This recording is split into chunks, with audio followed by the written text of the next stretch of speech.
सृष्टि, समरवीर, शिवांक, आना तुम्हें कोई डाउट नहीं?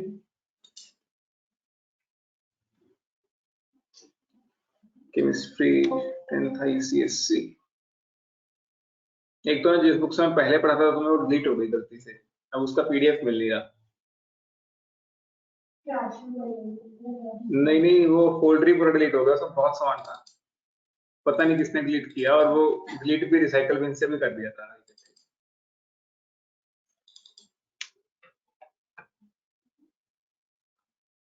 चलो खोलने दो बुक। खैर मैंने फिर इसकी जगह ये डाउनलोड कर लिया, ये ज्यादा अच्छा है।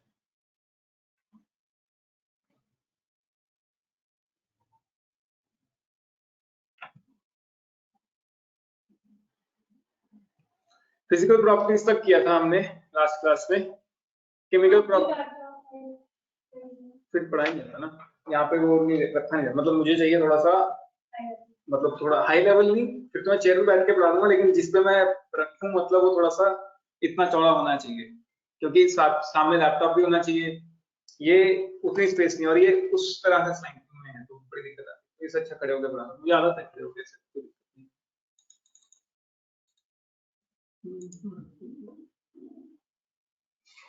केमिकल प्रॉपर्टीज से शुरू करना है। हाँ अच्छा, ये तो हमने पहले भी किया हुआ है। अगर हम 100% प्योर लेते हैं तो क्या ये आयनाइज करेगा? नहीं करेगा। ठीक है, तो 100% अगर हम प्योर लेते हैं तो H2SO4 डू नॉट आयनाइज। क्यों? क्योंकि आयंस फॉर्म। अच्छा, अरे मैंने ना वेबिनार तो ऑन कर लिया है, एंड मैं तुम्हारी क्लास ले रहा हूँ गूगल मीट पे। गूगल मीट पे रिकॉर्डिंग नहीं होती ना, तो अब देखो दिख रही है स्क्रीन? यस। ठीक है, तो गूगल मीट पे रिकॉर्डिंग नहीं होती ना, तो साथ साथ मैंने वेबिनार ऑन किया हुआ है। वेबिनार को ज्वाइन करना थोड़ा सा मुश्किल हो जाएगा तुम, इस वेबिनार पे रिकॉर्डिंग चल रही है।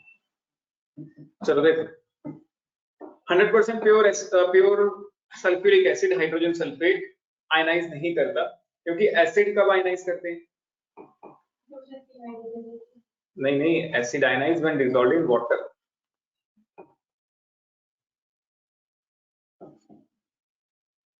क्लियर? क्योंकि आयनाइज नहीं करता तो क्या ये कंडक्टर होगा? नो आयंस, तो ये होगा एक इंसुलेटर। ठीक है, आयंस नहीं बनते हैं इसलिए ये एक इंसुलेटर रहेगा। क्या ये पीएच पेपर को चेंज शो करेगा?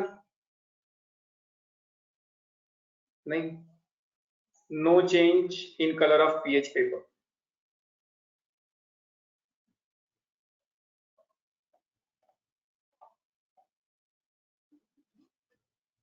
कोई डाउट?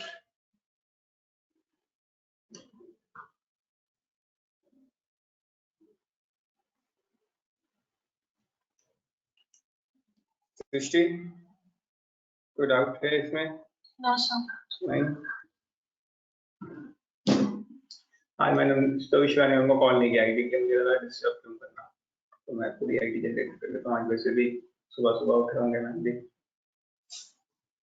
आगे करते हैं। देखो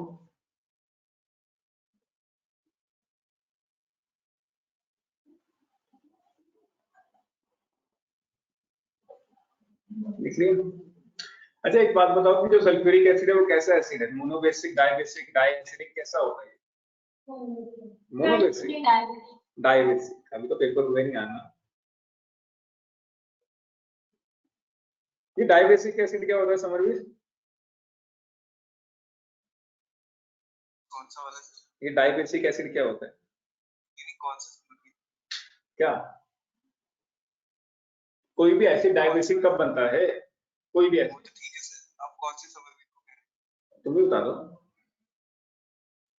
सर जब दो हाइड्रोजन। अगली बार से मैं स्पेशली मेंशन कर दिया करूंगा, समरवीर गर्ग, समरवीर चावला, दो है ना अपने पास। ठीक है, तो H2SO4 जो है वो इनिशियली एक H+ लूज करेगा जब वाटर में डिसॉल्व किया जाए स्पेशली, ठीक है, एंड बन जाएगा HSO4 माइनस, क्योंकि एक ही H+ बाहर आया। फिर इसमें से HSO4 माइनस में से भी एक H+ और बाहर आ सकता है, अभी भी आयनाइजेबल हाइड्रोजन पड़ा है, तो एक और H+ बाहर आ सकता है। या फिर अगर हम बात करें ओवरऑल रिएक्शन की, तो ओवरऑल क्या हो रहा है, H2SO4 अब से अगर कोई मेरी क्लास में एब्सेंट होगा विदाउट एनी इन्फॉर्मेशन, तो मैं उसको क्लास के रिकॉर्डिंग्स नहीं दिया था, आज की क्लास के रिकॉर्डिंग्स भी ट्रांसमिट नहीं की जाए, क्योंकि आज तो वैसे भी गूगल मीट पे क्लास चल रही है ना, तो रिकॉर्डिंग होती ही है गूगल मीट। लिख लिया? ये सपोज होल प्राइस करके सपोज बाई ना सेकेंडरी क्वेश्चन मतलब प्रिंसिपल -2 है वो, गलती से -3 की फॉर्म में चला रहा है, ठीक है, -2। तो ये पॉइंट भी हमने देख लिया, लिख लिया।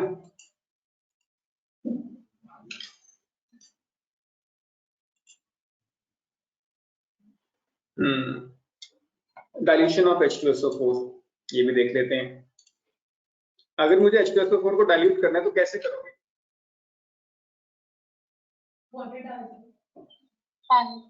पानी एसिड में डालोगे या एसिड में पानी डालोगे? हाँ, पानी में। देखो दो मेथड्स हैं, एक तो है कि एसिड लिया एंड उसके अंदर सम वाटर ऐड करके, ऐड सम वाटर। दूसरा मेथड क्या है कि तुम वाटर लो एंड उसके अंदर सम एसिड ऐड कर दो। तो दोनों में से ज्यादा सही कौन सा है? समरवीर चाहो तुम बताओगे? पानी में एसिड। क्यों? अरे तुम्हारी आवाज को क्या हो गया, बड़े दिनों बाद या तो आवाज सुनी, ऐसे लग रहा है। क्योंकि पहले मेरी बहुत हुआ। ठीक है, ये वाला हम इसलिए नहीं यूज करते क्योंकि इसमें एसिड में जब पानी डालोगे तो बहुत ज्यादा हीट रिलीज होगी, large amount of heat is released. तो सेम वही चैप्टर जो मैं तो पहले कहा था कि जो लास्ट के एसिड बेस वाले चैप्टर हैं, काफी हद तक हमने एसिड बेसिस में कवर अप कर रखा है। Large amount of heat is released and acid में स्प्लैश आउट।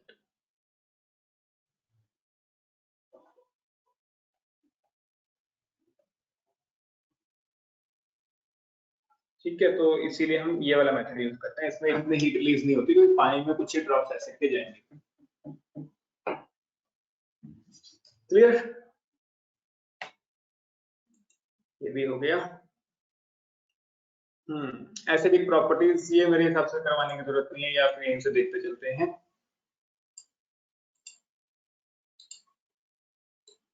ये हमने किया हुआ है, याद, रिएक्शन याद है। बेसिकली ये तुम्हारा एसिड बेसिस सॉल्ट डिवाइड हो जाएगा जब तक हम H2SO4 कवर अप करेंगे।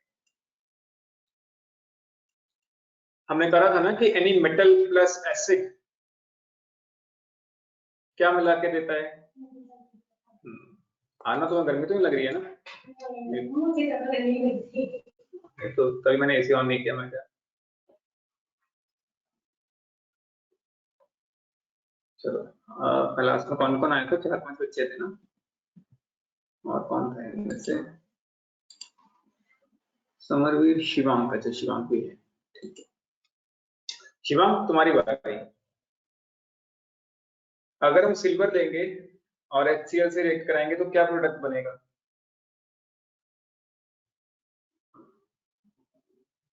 शिवांक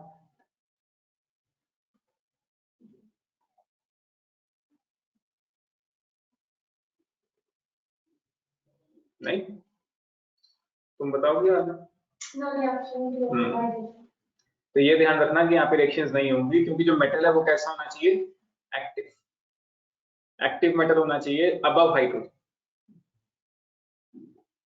तभी रिएक्शंस होंगी, अदरवाइज रिएक्शंस नहीं होंगी। जैसे मैग्नीशियम है, जिंक है, आयरन है, तो ये सब कर लेते हैं रिएक्शंस, तो कोई दिक्कत नहीं है।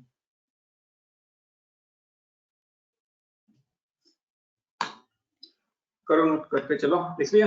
एक दो रिएक्शन लिख लो, सारी मत लिखो चाहे, ठीक है? तुम्हें बस थोड़ा सा याद रहेगा कि इस चैप्टर में भी ऐसे क्वेश्चंस पूछे जा सकते हैं।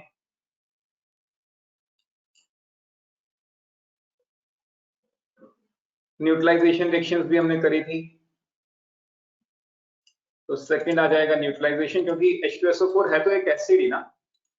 तो अगर हम कोई भी बेस लेते हैं, बेस में क्या क्या आ सकता है, metal oxides are also bases and hydroxides are also bases. कौन आया क्लास में? अनुज।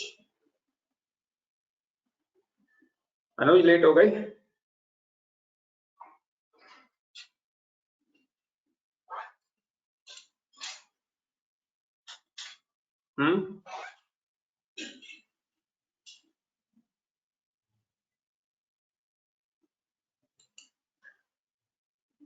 अनुज आवाज आ रही है?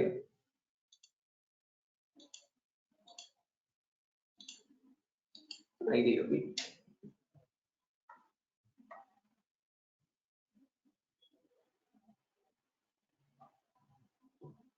चलो आगे करते हैं। ठीक है, तो जो बेस है वो मेटल ऑक्साइड भी हो सकता है या कोई हाइड्रोक्साइड भी हो सकता है। Acid plus base give salt plus water. अच्छा, इन रिएक्शन में करवाने की तो जरूरत नहीं है ना, ठीक है। और जब हम डाइबेसिक एसिड लेते हैं, ये इंपॉर्टेंट है, ये वाला समझ लेते हैं एक बार दोबारा से। अगर हम NaOH की रिएक्शन की बात करें विद H2SO4, अब क्योंकि देखो ये 2 H+ लूज करता है, तो हो सकता है इसमें से एक ही H+ बाहर निकले, हो सकता है इसमें से दोनों के दोनों H+ बाहर निकल गए, दोनों पॉसिबिलिटीज है ना। तो जो NaOH है वो इसके साथ भी सॉल्ट बना सकता है, वो इसके साथ भी सॉल्ट बना सकता है। तो दो पॉसिबिलिटीज है, या तो यहाँ पे बनेगा NaHSO4 या यहाँ पे क्या बनेगा Na2SO। वाटर तो मिलेगा ही मिलेगा। 60 ऊपर वाले सॉल्ट को क्या बोलते थे?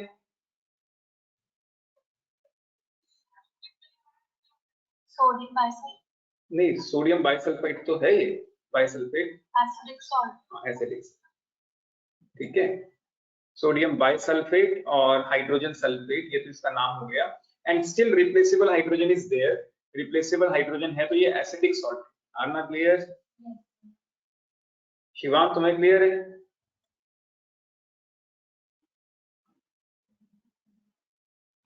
शिवांग तो सो गया लगता है। और ये न्यूट्रल लिखना है किसी ने ये?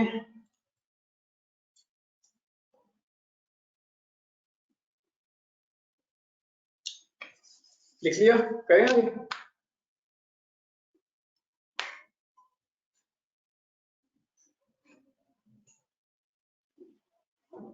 आगे करते हैं।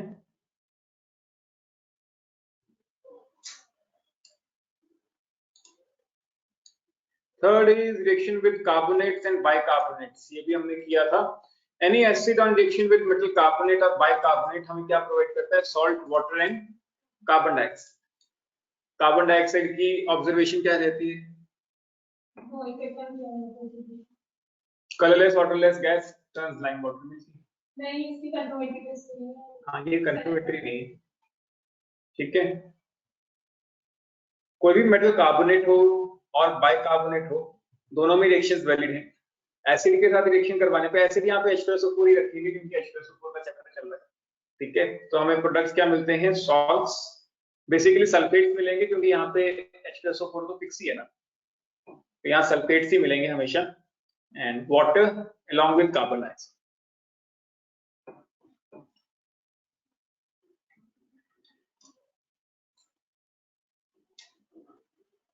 ये सल्फेट सॉल्ट चेंज भी हो सकते हैं। कैसे? इसमें ये बोल नहीं सकता, लेकिन मुझे उनकी जरूरत है शायद, जैसे एक आर्टिफिशियल हो सकता है। नहीं, वो उसमें होता है सिर्फ अगर मेटल के साथ। हाँ, सिर्फ एसिड, इसमें नहीं होगा, इसमें हमेशा सल्फेट्स ही बने, मतलब इसमें कंप्लीट होगा।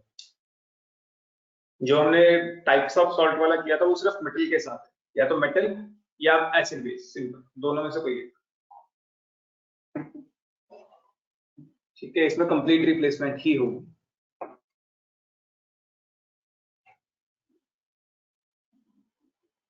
लिख लिया सबने? समरवीर दोनों लिख लिया?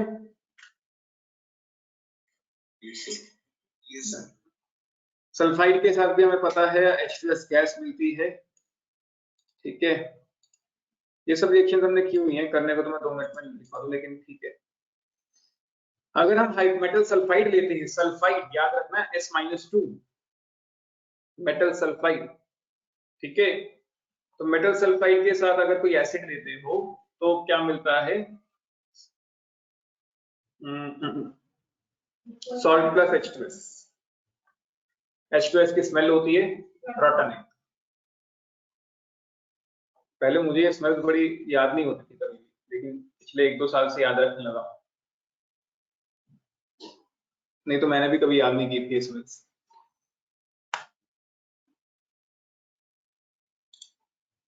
अगर सल्फाइड लोगे, अब आइए बारिश बाहर, मैं तो रात को सो जाता हूँ, नहीं तो मुझे नहीं पता चलता कि इतनी बारिश हो रही है नहीं हो रही है। हाँ ये तो देखा था मैंने।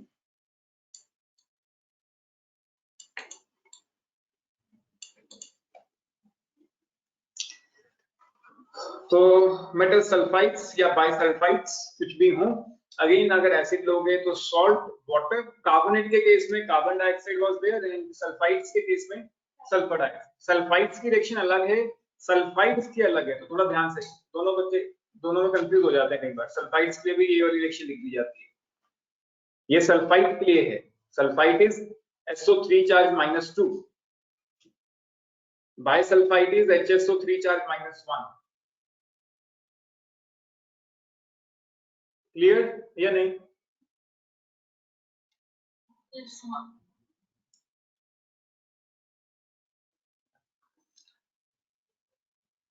आज बच्चों को पता था ना कि क्लास में,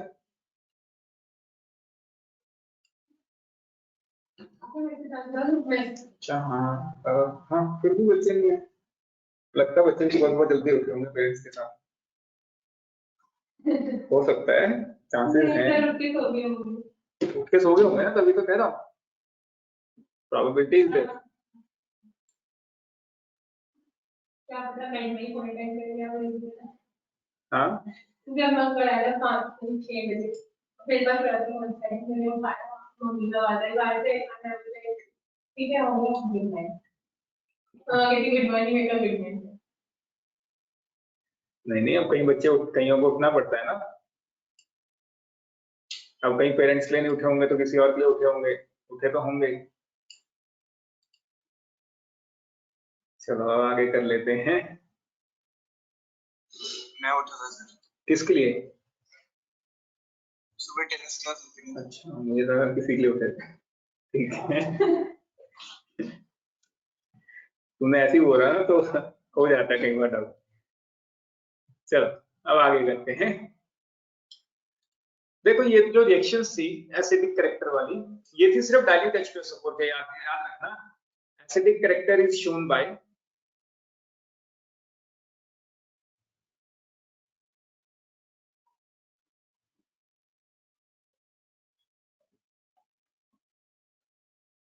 dilute sulfuric acid only,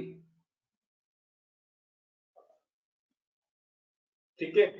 ये हमेशा याद रखना कि जो एसिडिक करेक्टर है वो सिर्फ और सिर्फ किसके साथ शो होगा, डाइल्यूट H2S के साथ।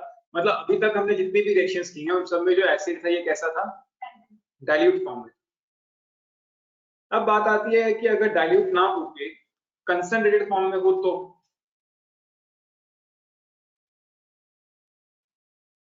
कंसंट्रेटेड सल्फ्यूरिक एसिड की 2-3 प्रॉपर्टीज हैं। सबसे पहला तो है it is non volatile, non volatile nature. Non volatile nature का मतलब can not be converted to gas easily,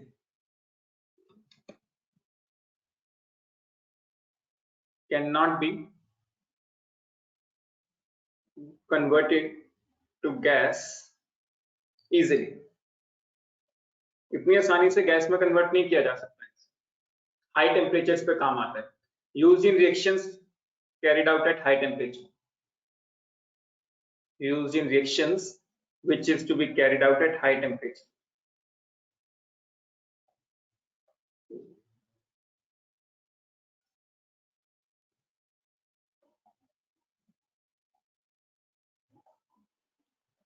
ठीक है, उन रिएक्शंस में काम आता है जो हाई टेम्परेचर पे करवानी होती है, क्योंकि ये वोलेटाइल नहीं है, it is non volatile in nature.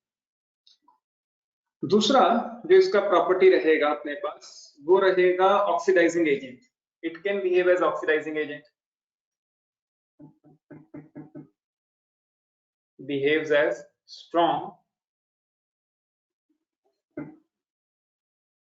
Oxidising agent. ये तो हम सबको ही पता है कि ऑक्सीडाइजिंग एजेंट क्या होते हैं, दूसरा चीजों को ऑक्सीडाइज करने में काम आते हैं। और जब भी ऑक्सीडाइजिंग एजेंट का काम करेगा, ये भी लिख लेते हैं यहाँ पे, H2SO4 concentrated plus any reactant. जब भी रिएक्शन होगी ऑक्सीडाइजिंग एजेंट वाली, जब भी H2SO4 behaves as oxidising agent, तो ऑक्सीडाइज्ड प्रोडक्ट मिलता है। वो ऑक्सीडाइज्ड प्रोडक्ट क्या होगा वो अभी रिएक्शन में पढ़ेंगे, हर एक का अपना अपना होता है। Oxidised product along with oxidised product जो हमें प्रोडक्ट्स मिलते हैं वो है सल्फर डाइऑक्साइड एंड वाटर। अगर किसी भी रिएक्शन में सल्फर डाइऑक्साइड एंड वाटर मिल रहे हैं, ठीक है, तो ज्यादा चांसेस, अगर तुमने कंसंट्रेटेड लिया हुआ है तो that means it is an oxidizing agent behaving as an oxidizing, ठीक है। सल्फर डाइऑक्साइड एंड वाटर अगर मिल रहे हैं as a by product and तुमने कंसंट्रेटेड फॉर्म में H2SO4 को रखा हुआ है, तो मतलब वहां पे H2SO4 is behaving as a oxidizing agent. तीसरी जो इसकी प्रॉपर्टी है, it behaves as a dehydrating agent.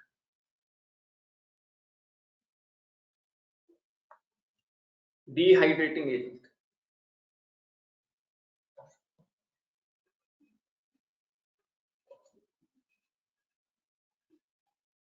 Dehydrating agent का मतलब रिमूव्स वाटर केमिकली,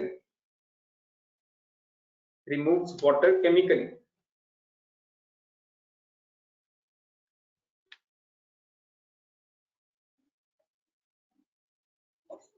केमिकली मतलब केमिकल रिएक्शन अक्टर्स, रिएक्शन होती है।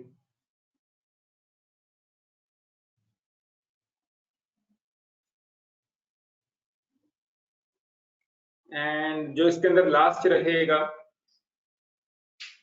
वो रहेगा drying agent.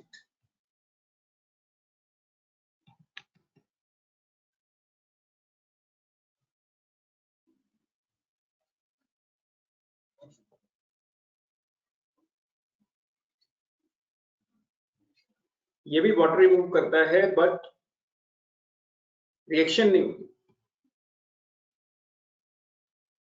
Removes moisture no reaction, दोनों में फर्क है।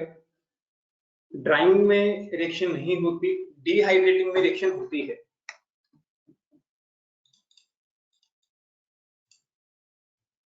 कोई डाउट?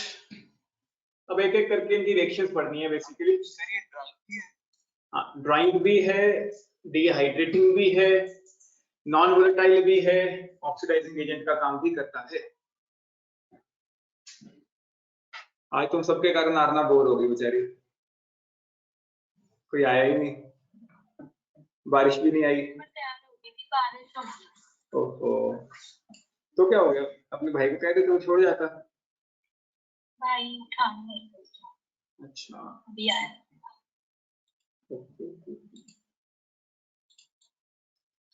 आरना को कह देते, आरना ले जाती घर से उठा के। हाँ मैं आगे नहीं चली, मैं तो जाकर के आगे से आरना को कॉल कर दिया करो, आरना ले जाया करेगी। करता है सुबह तो कोई करता है।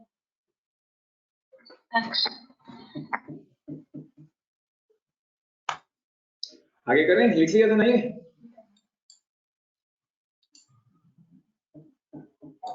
चलो आगे करते हैं फिर। पहले इसका नॉन वोलेटाइल कैरेक्टर समझ लेते हैं, ठीक है। ये पहले भी किया था, याद है नॉन वोलेटाइल कैरेक्टर की रिएक्शंस? अभी तक नहीं किया। नॉन वोलेटाइल कैरेक्टर ये हमने किया था जब हम कहते थे कि हाई टेम्परेचर पे सल्फेट्स मिलते हैं जो ग्लास पे स्टिक कर जाते हैं। जब हम NaCl लेते हैं और H2SO4 लेते थे कंसंट्रेटेड, HCl के चैप्टर में किया था ये, तो हमें क्या मिलता था?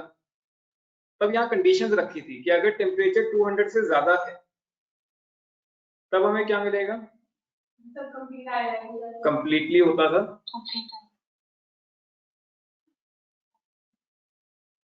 NaHSO4 plus HCl ion exchange था यहाँ, क्योंकि यहाँ ऑक्सीडाइजिंग एजेंट नहीं है देखो, ठीक है। अगर कंसंट्रेटेड लिया है और सल्फर डाइऑक्साइड नहीं मिल रहा तो मतलब ऑक्सीडाइजिंग एजेंट नहीं है। लेकिन कंसंट्रेटेड होना चाहिए। कंसंट्रेटेड के बहुत सारे कैरेक्टर्स हैं ना, देखो कंसंट्रेटेड क्या क्या काम कर सकता है, नॉन वोलेटाइल कर सकता है, ऑक्सीडाइजिंग एजेंट काम भी कर सकता है, डिहाइड्रेटिंग भी कर सकता है, डाइन भी कर सकता है, लेकिन सिर्फ सल्फर डाइऑक्साइड तभी मिलेगा जब वो क्या हो, ऑक्सीडाइजिंग एजेंट का काम कर। अगर किसी भी रिएक्शन में कंसंट्रेटेड है लेकिन sulphur dioxide is not obtained as a product, तो समझ लो कि वहां पे ऑक्सीडाइजिंग एजेंट तो नहीं है। तो यहाँ पे कौन सा कैरेक्टर शो कर रहा है अपना, नॉन वोलेटाइल। अब अगर मैं टेम्परेचर रखता बिलो 200 डिग्री,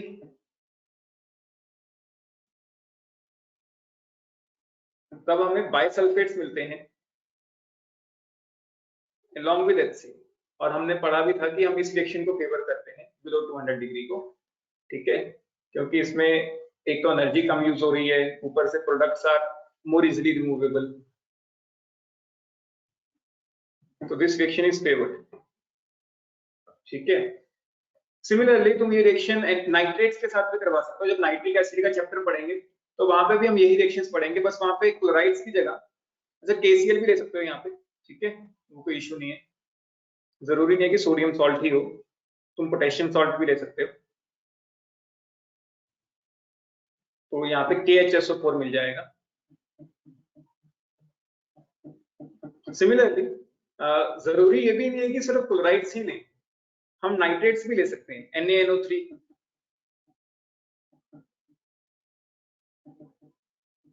ठीक है, तब हमें नाइट्रिक एसिड मिलेगा एज अ बाय प्रोडक्ट। देखो कैसे नाइट्रिक एसिड कैसे मिलेगा, Na+ यहाँ से बाहर और नाइट्रेट आयन मिलेगा, H2SO4 से H+ और HSO4 मिलेगा, क्योंकि पार्शियल आयनाइजेशन होती है बिलो 200। तो ये इसके साथ, ये इसके साथ, तो प्रोडक्ट्स हमें मिले NaHSO4 plus HNO3। Clear. Similarly KNO3 भी ले सकते हो, कुछ भी ले सकते हो। तो बेसिकली ये याद रखो कि जब ऐसी ऐसी रिएक्शन होती है तो वहां पे सिर्फ नॉन वोलेटाइल कैरेक्टर यूज होता है H2SO4। कोई बहुत सारी ऐसे क्वेश्चंस बनते हैं, तुमसे कंप्लीट द रिएक्शन के लिए भी बोल देंगे और फिर सेकंड पार्ट में बोल देंगे कि which character of H2SO4 is used in this reaction या which nature of H2SO4 is represented in this reaction. तो वहां पे आएगा इट्स नॉन वोलेटाइल नेचर। कोई डाउट? शिवांग, समरवीर दोनों, सृष्टि, देखो आज नहीं चल रहा ये पेन है, आज एकदम सही है। मैंने कल पूरा दिन टेस्ट किया इसे, तो एकदम सही चलता है, नहीं तो मैं रुपए खर्च करने वाला था 10,000 रुपए। वैसे तो मैं ले ही लूंगा नया, पता नहीं चलता कि ये कम खराब हो जाए। अभी दिवाली ऑफर में ठीक रेट पे मिल जाएगा, मैंने चेक किया था 10,000 का मिल रहा है, पहले 13 का लिया था। पहले मैं सोच रहा था मैं आईपैड ले लूंगा इस बार, आईपैड एयर, लेकिन वो बहुत महंगा पड़ रहा है, आउट ऑफ बजट निकल जाता है, 80-90 के आसपास चला जाता है। और जो नॉर्मल आईपैड मैं देख के आया हूँ 9 ऐसा कुछ जनरेशन में बता रहा था, वो 40,000 का है, मुझे लगा कि 10,000 ठीक है। उसमें बेनिफिट तो है, उसमें लैपटॉप की यूज खत्म हो जाएगा, बस वो आईपैड से ही चलेगा, मतलब मुझे दो चीजें कैरी नहीं करनी पड़ेगी। हाँ लेकिन वही है कि फिर रुपए भी बहुत ज्यादा है इसके साथ।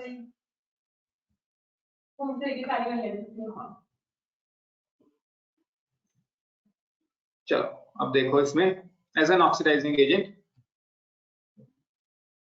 सबसे पहले है नॉन मेटल्स के बारे में।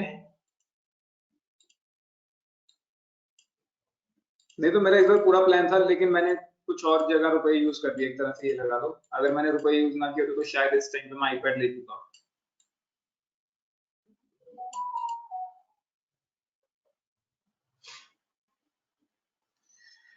Oxidising agent, H2SO4 as an oxidizing agent.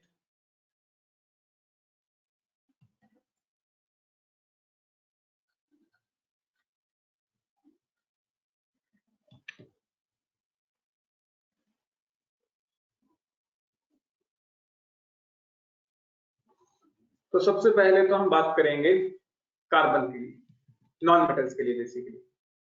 अगर वो नॉन मेटल्स के साथ यहाँ पे जो H2SO4 है वो कंसंट्रेटेड फॉर्म में यहाँ नहीं दिया है, लेकिन तुम्हें खुद ऑटोमेटिकली अंडरस्टूड है वो कि अब ये कंसंट्रेटेड फॉर्म में लिया गया है, ठीक है। अब कार्बन का ऑक्सीडाइज प्रोडक्ट क्या होता है, देखो कार्बन डाइऑक्साइड। इस तरीके से याद रखो, वाटर और सल्फर डाइऑक्साइड तो मिलेगा ही मिलेगा, ठीक है। बेसिकली जब भी H2SO4 कोई भी रिएक्टेंट है, एनी रिएक्टेंट, उसके साथ मैं H2SO4 कंसंट्रेटेड ले लेता हूँ, अगर वो ऑक्सीडाइजिंग एजेंट का काम कर रहा है एज एन ऑक्सीडाइजिंग एजेंट, तो प्रोडक्ट्स क्या क्या मिलेंगे, ऑक्सीडाइज्ड प्रोडक्ट मिलेगा। तो तुम्हें ऑक्सीडाइज्ड प्रोडक्ट याद रखना है बेसिकली, ऑक्सीडाइज्ड प्रोडक्ट, एंड जो बाय प्रोडक्ट्स हैं वो sulphur dioxide and water fix है। टाइम तेज करना है ना? नहीं कम तो जरूरी नहीं है, मुझे लगा कि शायद तुम्हें गर्मी ना लग रही होगी, तो इसका मौसम ठीक हो गया है लगभग,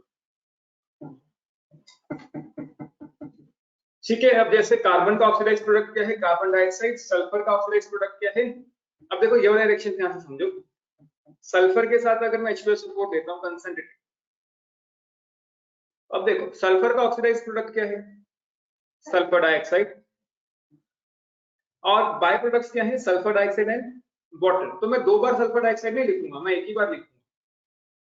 तो हम इसको ऐसे लिखते हैं, देखो SO2 प्लस वाटर, बस बैलेंसिंग में बाद में नंबरिंग आ जाएगी। क्लियर सबको? Yes.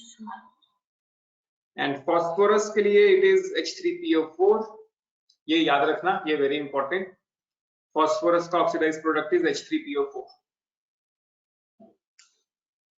ये ऑक्सीडाइजेशन कैसे होता है? इसमें ऑक्साइड क्यों नहीं लिखा? इसमें हाइड्रोजन की तो है तो बेसिकली अब देखो ये वो रिएक्शन है जहां पे तुम्हारे 10th वाले कंसेप्ट फेल हो जाते हैं।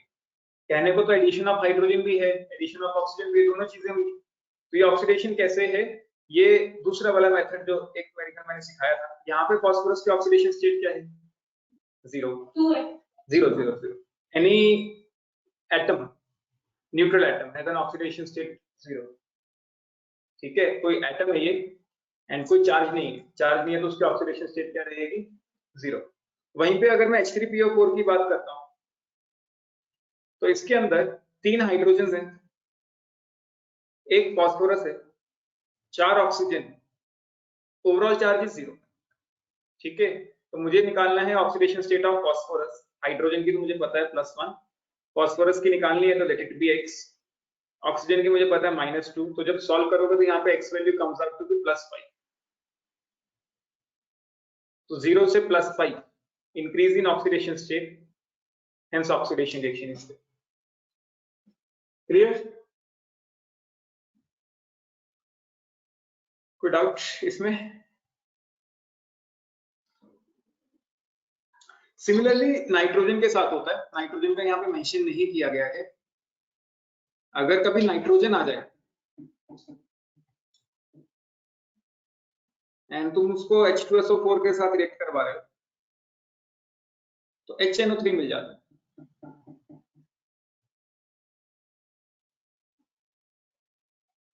खैर ये तुम्हारे सिलेबस में भी तो इसको मत लिखो, तुम सिर्फ फास्फोरस वाली याद रखो, जो तुम्हारी बुक्स में सिर्फ वही याद रखोगे। इन केस कभी क्वेश्चन में आता है तो हम डिस्कस कर लेंगे,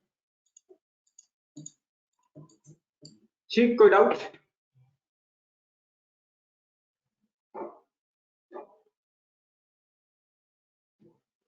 मैसेज आ गया सब, इशू नहीं होगा। I saw your profile.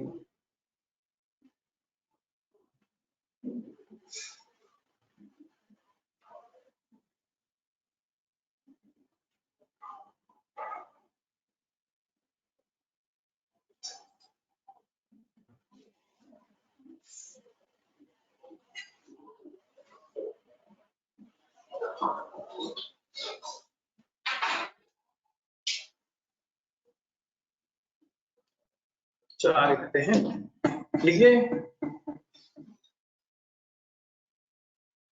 अगला अगला अगला जो तुम्हारा है इसमें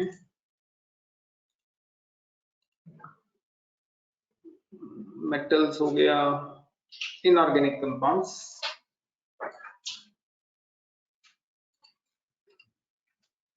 नॉन मेटल्स हुआ था ना अभी, तो अब इनऑर्गेनिक, अच्छा वो भी तो रह गया, बी पार्ट भी तो रह गया, इससे पहले मेटल्स कर देते हैं।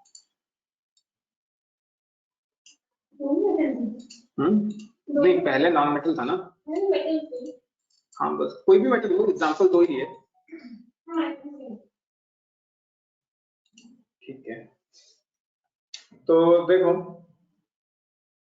अगर कोई भी मेटल है तो metal plus H2SO4 gives metal sulphate. कोई भी मेटल है तो बेसिकली मेटल का ऑक्सीडाइज्ड प्रोडक्ट क्या होगा? Metal sulphate.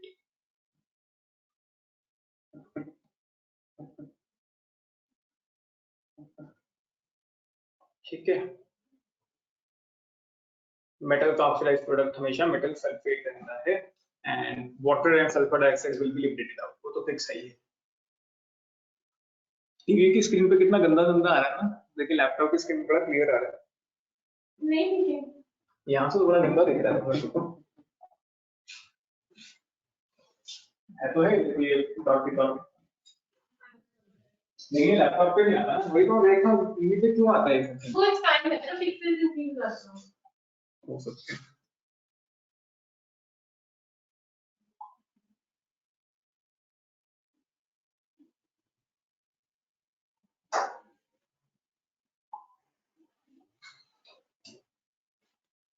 ठीक है, अब जैसे मान लो तुम यहाँ पे कॉपर लेते,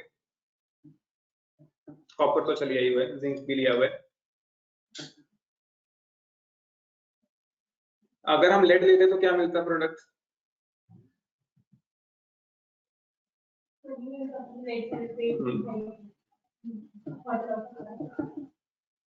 PbSO4 H2O एंड SO। अगर बिलो एक्टिविटी सीरीज वो कोई मैटर नहीं करता है, copper is below activity series ना, कंसंट्रेटेड में कोई मैटर नहीं करता अगर ऑक्सीडेशन नहीं है कि बिलो है या अबव है। ठीक है,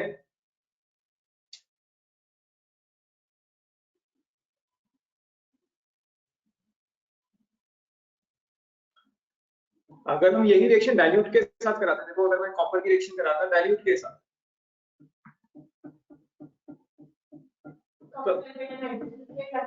तब रिएक्शन नहीं होती, क्योंकि तब ये एसिडिक नेचर शो कर रहा है। ठीक है, तब ये एसिडिक नेचर शो कर रहा है, एसिडिक नेचर शो कर रहा है तो अबव एक्टिविटी सीरीज होना चाहिए। लेकिन अगर कंसंट्रेटेड है तब कोई इश्यू नहीं है, तब अबव भी हो सकता है, बिलो भी हो सकता है, तब प्रोडक्ट बनेगा ही बनेगा, क्योंकि तब ये एसिडिक नेचर शो नहीं कर रहा। आ रहा है समझ? सृष्टि तुम्हें क्लियर है? Yes.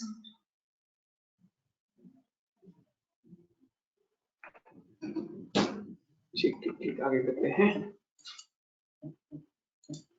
इसके बाद तुम्हारा आ जाता है, नोट कर लो पहले इसे।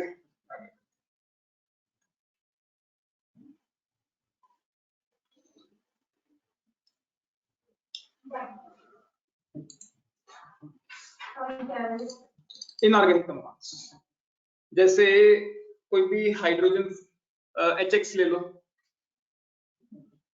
HX हो गया, हेलोजन एसिड्स।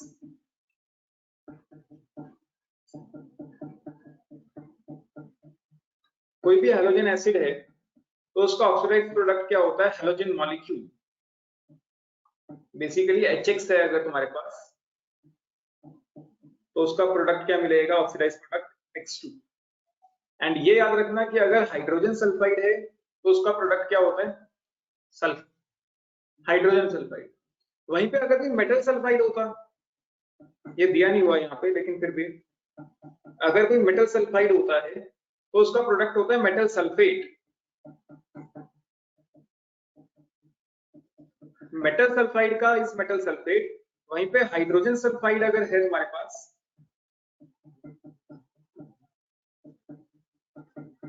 तो उसका प्रोडक्ट क्या है? सल्फर। एग्जांपल में रिएक्शन दे देते हैं दो तीन और क्लियरिटी आ जाएगी। मान लो तुम्हारे पास H2S ही है, H2S का तो भी हमने रिएक्शन देख ही लिया, तो प्रोडक्ट क्या मिलेगा? Sulphur along with sulphur dioxide and water. वहीं पे अगर मैं कहता कि भाई मेरे पास तो Na2S है, तब क्या प्रोडक्ट मिलता? मेटल सल्फाइड या मेटल सल्फेट। हाँ, अगर मेटल सल्फाइड लिया है तो प्रोडक्ट क्या मिलेगा? मेटल सल्फेट, तो Na2SO4 मिल जाएगा। बाय प्रोडक्ट्स फिक्स रहेंगे, sulphur dioxide and water. Clear? कोई डाउट?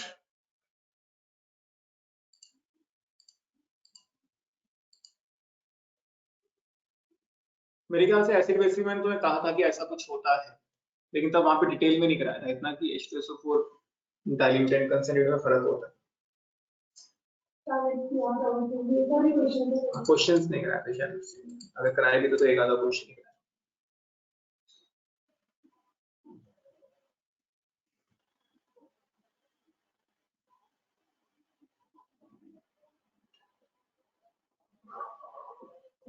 मैथ्स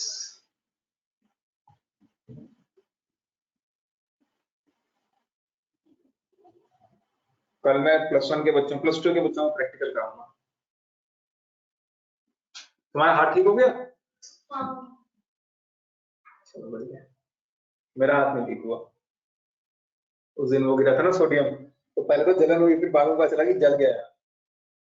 मेरे पैर पे शायद वो गिर गया, लेकिन वो मुझे पहले लग गया था। क्या?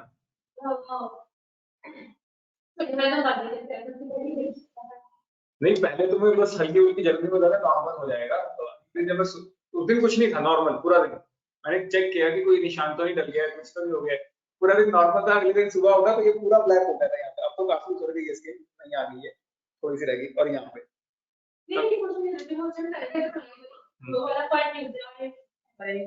अभी उतर जाएगा, धीरे धीरे उतर जाएगा। तो मेरा वाला भी आधा तो सही हो गया, और यहाँ पे लगा था ना, तो यहाँ पे भी हो गया था, यहाँ पे थोड़ा सा रह गया। तो वो तो अच्छा हुआ कि ऐसा कुछ विजिबल नहीं था, क्योंकि मुझे तो बीच में कोई एक फंक्शन अटेंड करने थे। तो हाथ पे तो चलो फुल स्लीव्स की शर्ट आ जाती है तो फिर पता नहीं चलता है इतना। मुंह पे था कि मुंह पे कुछ नहीं होना चाहिए, लेकिन बच गए। लिख लिया सबने? अब सॉल्ट एनालिसिस कराना है बेसिकली मुझे +2 को, उनका प्रैक्टिकल है ट्यूसडे को फाइनल। ये तो हमने कर ही लिया है सी पार्ट। ये भी देख सकते हो, सल्फर डाइऑक्साइड प्लस वाटर, ये तो हमें पता ही है, H2SO4 मिल जाता है, सच कोई दिक्कत नहीं। अच्छा, नहीं, सल्फर डाइऑक्साइड के बारे में बात की है। वो ऑक्साइड में डिग्री हो जाता है। ये भी लिख लेते हैं, मैं समझा देता हूँ थोड़ा सा। देखो, जो सल्फर डाइऑक्साइड है केवल H2SO4 की अगर हम बात करें तो ये तो है strong oxidising agent, strong oxidising agent.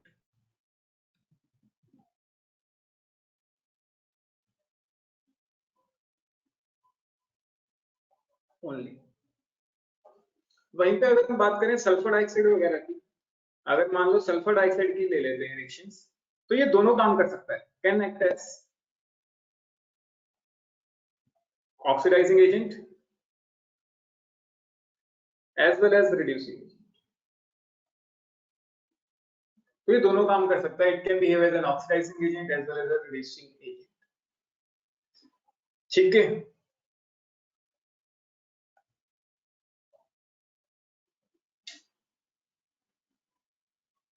ठीक है।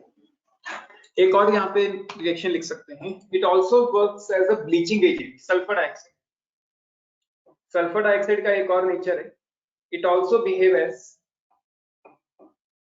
ये ब्लीचिंग एजेंट क्या होता है कि मैंने पहले भी कराया, it also behaves as temporary bleaching agent. एक तो नहीं, ये हिलता रहता है, पैर रखना पड़ता है एक साइड पे, ताकि लेना। It also behaves as temporary bleaching agent. कोई आइडिया ये टेम्परेरी ब्लीचिंग एजेंट क्या होता है? मतलब टेम्परेरी क्यों? ब्लीचिंग एजेंट तो ठीक है, ब्लीचिंग एजेंट क्या होता है कि भाई कोई भी कलर सब्सटेंस लिया,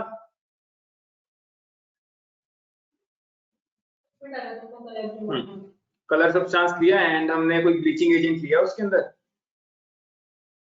कोई भी bleaching agent, chlorine is also bleaching agent, next ठीक है। तो वो हमें क्या दे देगा, डीकलराइज्ड सब्सटेंस। जैसे हम कहते हैं ना कि हम कोई कपड़ा डाई करवाने जाते हैं, कई बार वो कहते हैं कि पहले इसका रंग उतारना होगा, इसको व्हाइट करना होगा, फिर नया रंग चढ़ेगा। तो सेम उनका ब्लीचिंग एजेंसी होते हैं, उनको शायद पता ना हो, इतना नहीं पता होता इनको। क्या पता होता है इतना? इनको ये पता होता है कि हाँ ये केमिकल डालेंगे तो ये रंग उतर जाएगा।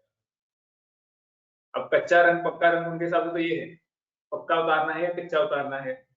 टेम्परेरी मतलब कच्चा, पक्का मतलब परमानेंट ब्लीचिंग एजेंट। ये पाउडर यूज करोगे तो परमानेंट है। टेम्परेरी क्यों? सवाल यही है कि टेम्परेरी क्यों? ताकि तुम्हारे से कलर आएगा। अब होता क्या है, जब डीकलराइज सब्सटेंस होता है, डीकलराइज सब्सटेंस, अब वो एयर के कांटेक्ट में आता ही रहेगा। ऐसा तो नहीं है कि तुम एयर के कांटेक्ट से उसको बचा लोगे। जितना वो एयर के कांटेक्ट में आएगा वो वापस कलर गेन कर लेता है। तो ऐसे ब्लीचिंग एजेंट को हम बोलते हैं टेम्परेरी ब्लीचिंग एजेंट। अब ऐसा क्यों हो रहा है? क्योंकि यहाँ पे जो ब्लीचिंग की होती है वो रिडक्शन के थ्रू की होती है। Bleaching is carried out by reduction. Bleaching is carried out by reduction, ठीक है। जो ब्लीचिंग की है वो किसके थ्रू की है? रिडक्शन के थ्रू। जब वो एयर में वापस आएगा तो एयर वापस उसको क्या कर देगी? ऑक्सीडाइज कर देगी, तो कलर वापस आ जाएगा। Air again oxidizes this, air again oxidize it. पहले तुमने रिडक्शन की थी, अब ऑक्सीडेशन हो गई, मतलब रिवर्स हो गया काम, रिवर्स द रिएक्शन।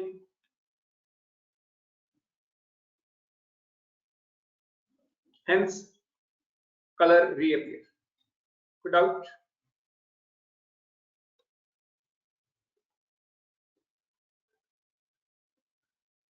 जो परमानेंट ब्लीचिंग एजेंट होते हैं वो ऑक्सीडाइजिंग के थ्रू डीकलरेशन करते हैं, ठीक है। जो परमानेंट ब्लीचिंग एजेंट होते हैं वो क्या करते हैं? फिर ऑक्सीडाइजेशन की नेसेंट ऑक्सीजन लिबरेट होती है रिएक्शन।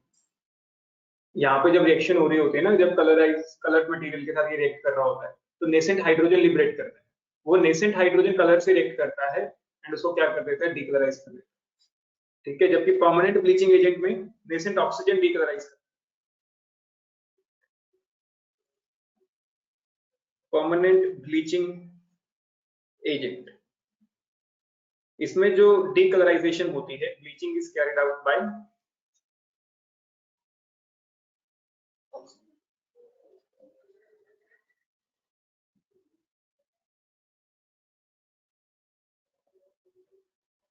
ऑक्सीडेशन। तो ये ऑक्सीडेशन से तो हमने कलर खत्म किया है, तो एयर के कांटेक्ट में आएगा तब भी तो ऑक्सीडेशन ही हो रही है, तो कोई दिक्कत ही नहीं है, वो हमेशा के लिए ही डीकलर रहे। रिवर्स तो नहीं हुआ ना, कम से कम हमने ऑक्सीडेशन के थ्रू डीकलराइजेशन किया था एंड ऑक्सीडेशन के थ्रू ही काम चल रहा है। तो डाउट इसमें? सृष्टि, समरवीर, शिवांक, अनुज? No, sir. ठीक है, सिंपल सा है। अगर टेम्परेरी है तो उसने डीकलराइजेशन की है थ्रू रिडक्शन, एयर में वापस ऑक्सीडेशन हो जाएगी तो रिवर्स हो गया काम, तो कलर वापस आ गया। जबकि परमानेंट ब्लीचिंग एजेंट क्या करते हैं? Bleaching is carried out by oxidation reactions, तो एयर में भी ऑक्सीडेशन ही होती है, तो कोई दिक्कत नहीं है कि रिवर्स रिएक्शन नहीं हो रही। रिवर्स नहीं हो रही है तो मतलब कलर कभी भी वापस नहीं आने वाला। ठीक, आगे करते हैं। आज हम चैप्टर काफी हद तक आगे लग जाएंगे, ठीक है। अब बच्चे क्या करें, आए नहीं आज। मैं तो बड़ा वो दुखी हूँ एक तरह से, चैप्टर खत्म कराते हुए भी बच्चे नहीं आए और कराना पड़ रहा है। देखो ऐसी बात नहीं है कि मुझे खुशी होती है चैप्टर ऐसे कवर अप कराते हुए, लेकिन क्या करें। डिहाइड्रेटिंग एजेंट, ऑक्सीडाइजिंग एजेंट अपने कवर अप किया, अब reactions as a dehydrating agent, ठीक है। तो हेडिंग जो डलेगी 2 मिनट तो पहले यहाँ पे स्लिप बनाओ, ये बात हो रहा है।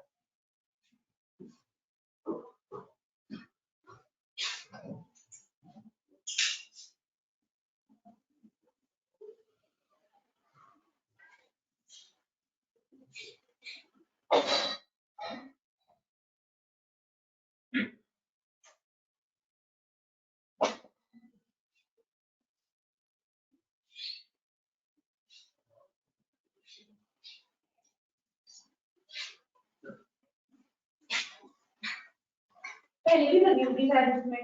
पहले लगाई हुई थी, मैंने लगाई थी पहले भी। अब वो साफ सफाई मैंने की थी तो नहीं वो हमने ही बात किया था ये। अच्छा क्यों? हम टेबल लगाए थे तो वो निकाला जब हमने बोर्ड पे कलर लगाई थी। ये देखो मिलता नहीं है, अब ठीक है। चलो कोई बात नहीं, ये तो चलता रहता है, मुझे लगा साफ सफाई मैंने कर दिया। तो concentrated H2SO4 as a dehydrating agent। इस टैबलेट पेन पे लिखने में बहुतों को दिक्कत भी आती है, तो मुझे आदत पड़ गई है। क्यों दिक्कत क्यों आती होगी? हिलता रहता है मतलब। नहीं ऐसी बात नहीं है, ऐसी बात नहीं है कि हिलता रहता है, वो तो टेबल फिक्स ले लो ना, बैठ के लिखना टेबल फिक्स हो जाएगा। इसमें लिखने में पता क्या दिक्कत आती है, तुम्हारा हाथ इधर है एंड तुम अगर इधर देख के लिखोगे तुम्हें क्या पता चल रहा है कि कहाँ पे जा रहा है कहाँ जा रहा है, तो तुम्हारा ध्यान लैपटॉप पे होना चाहिए, तुम्हारा पेन यहाँ चल रहा है। तो हाँ, क्योंकि शिवानी मैम और नंदू सर ने भी ट्राई किया था, उनसे शायद नहीं लिखा गया, तभी उन्होंने दूसरे स्क्रीन ली। क्योंकि मैं तो लॉकडाउन से पहले ले लिया था, 2-3 महीने पहले लिया था यूट्यूब वीडियोस के लिए, काम आया ऑनलाइन टीचिंग में। चलो अब देखो, डिहाइड्रेटिंग एजेंट मतलब ये क्या करते हैं, पानी बाहर निकालते हैं। अब की बार जो मैंने देखा हुआ है उसमें वायर नहीं लगा, वो वाईफाई वाला सेम। हाँ मतलब वाईफाई इन द सेंस जैसे ब्लूटूथ माउस होते हैं इस तरीके का, वायर बिना वायर का, मतलब ये लग जाता है आगे छोटा सा ऐसे चिप टाइप से दिया, फिर वो चलता रहता है, उसमें वायर का झंझट ही नहीं है, वो ठीक है। लेकिन वो चिप तो संभाल के रखनी पड़ती है, जैसे होती है वो संभाल के रखनी पड़ेगी, अगर वो इधर उधर हो गई उसमें वायर लगती है, मतलब दोनों ऑप्शन है, अगर आपकी चिप गुम हो गई तो वायर से कनेक्ट कर दो। मेरी इस माउस की चिप गुम हो गई थी एंड थी वो बैग में, लेकिन वो मिल नहीं रही थी, तो मुझे लगा गुम हो गई कहीं पे, तो मैंने ये माउस यूज करना बंद कर दिया था और वायर वाला माउस ले लिया। फिर बाद में एक दिन बैग साफ कर रहा था तो बैग के अंदर से मिल गया और मुझे बड़ी खुशी हुई थी, वापस आ गई चिप। चलो होता है। अब आगे करते हैं, फॉर्मिक एसिड की रिएक्शन बात करते हैं। ये 3-4 ही एसिड है जहां पे रिएक्शंस काम करती है। फॉर्मिक एसिड होता है HCOH,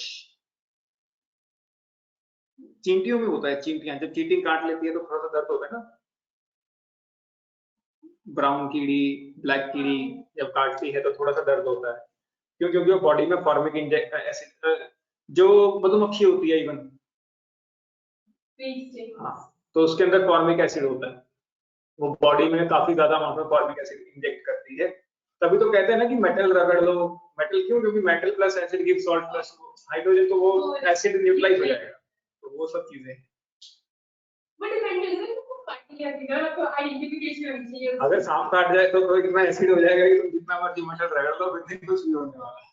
अरे नहीं मतलब एक बी होता है, एक बॉस होता है ना, तो एक ब्लैक कलर का होता है, एक ब्राउन से कलर की होती है।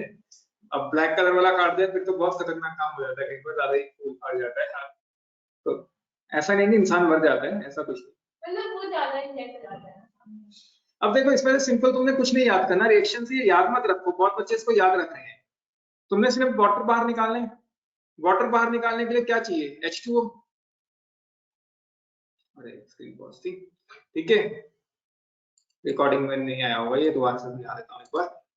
Consider H2SO4 as a dehydrating agent. Dehydrating agent क्या होता है? जब पानी बाहर निकालते हैं, है ना, पानी बाहर निकालना है तो इन रिएक्शंस को याद मत रखो, सिंपल तुम ये देखो कि वाटर बाहर निकालना, वाटर में क्या चाहिए अपने को? 2 हाइड्रोजन 1 ऑक्सीजन, तो 2 हाइड्रोजन 1 ऑक्सीजन बाहर निकल गया, तो बचा क्या? बस मोनोऑक्साइड, डाइऑक्साइड तो बचा ही नहीं ना, क्लियर? तो इस तरीके से याद रखो, रिएक्शंस मत याद रखो, मतलब करने का तरीका याद रखो। सिमिलरली अगर ऑक्सैलिक एसिड लेते हैं, ऑक्सैलिक एसिड होता है COOH 2 बार,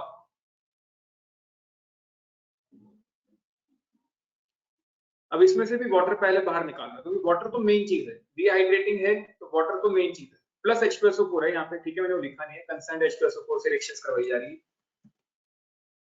तो सल्फेट तो मुझे कुछ नहीं देना चाहिए, नहीं ये H2SO4 ही रहता है, ये रिएक्शन शो नहीं कर रहा, ये पानी बाहर निकाल रहा है, ये केमिकली पार्ट नहीं ले रहा रिएक्शन, तभी रिएक्शन के ऊपर है, देखो कंसर्न H2SO4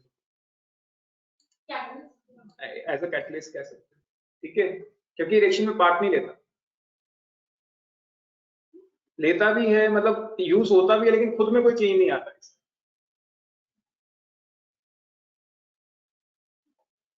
ठीक है, कई बुक्स में इधर ही लिखा हुआ है साथ में, तो वो कोई दिक्कत नहीं है, जैसे मर्जी लिखाओ, ऐसा हमें कोई इश्यू नहीं है इसमें। अब इसके अंदर देखो वाटर बाहर निकालते हैं। सबसे पहले 2 हाइड्रोजन, 1 ऑक्सीजन ले लेता हूँ यहीं से, कोई भी ऑक्सीजन उठा लो, तुम्हारी मर्जी। ठीक है, H2O बाहर हो गई।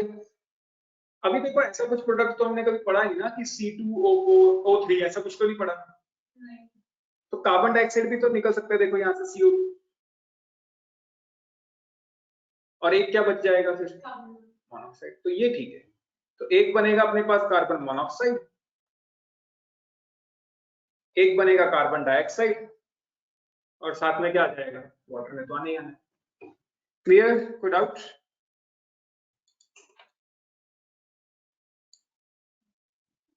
समरवीर, सृष्टि क्लियर है? अनुज, Shivank? Yes, sir. Yes, sir. एक है अपने पास इथेनॉल। इथेनॉल में जब कंसर्न H2SO4 जाता है, देखो इथेनॉल होता है C2H5OH। ये हम लास्ट चैप्टर में भी पढ़ेंगे जब हम ऑर्गेनिक कंपाउंड्स कर रहे होंगे। खैर अब ये सिलेबस से कट गया उस चैप्टर से, रिएक्शन मतलब उस वाले चैप्टर। हाँ ठीक है, क्योंकि उसमें सिर्फ एल्केन, अल्कीन, अल्काइन तक ही रह गया, alcohols and carboxylic acid redact कर दिए गए। तो एक हाइड्रोजन ये रहा, एक H यहां से बाहर निकाल लूंगा, एक ऑक्सीजन ये रहा, H2O बाहर, तो बचा क्या, C2H4। इथेनॉल लिया था, इसको हम बोलते हैं इथेनॉल, एंड ये जो प्रोडक्ट बनता है C2H4, इसको इथीन बोलते हैं। अभी के लिए याद रख लो, जब हम वो चैप्टर में आएंगे तो याद क्लियर हो जाएगा ये क्या चीजें हैं।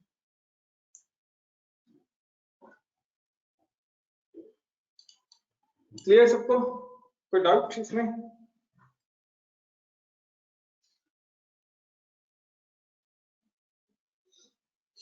कोई डाउट?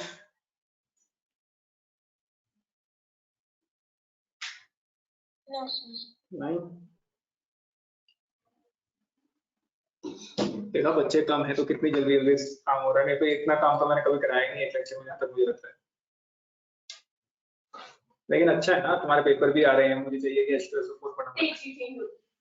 29 से है ना, तो कुछ नहीं होता है। और मैं ग्रुप में देखी थी जब ध्यान में भेजा था, वो मुझे ये ध्यान में नहीं था कि सबकी एक ही होगी, उनके बोर्ड के पेपर है, सबकी एक ही आई। तो एक और रिएक्शन होता है अपने पास, ग्लूकोज। ये ग्लूकोज होता है C6H12O6।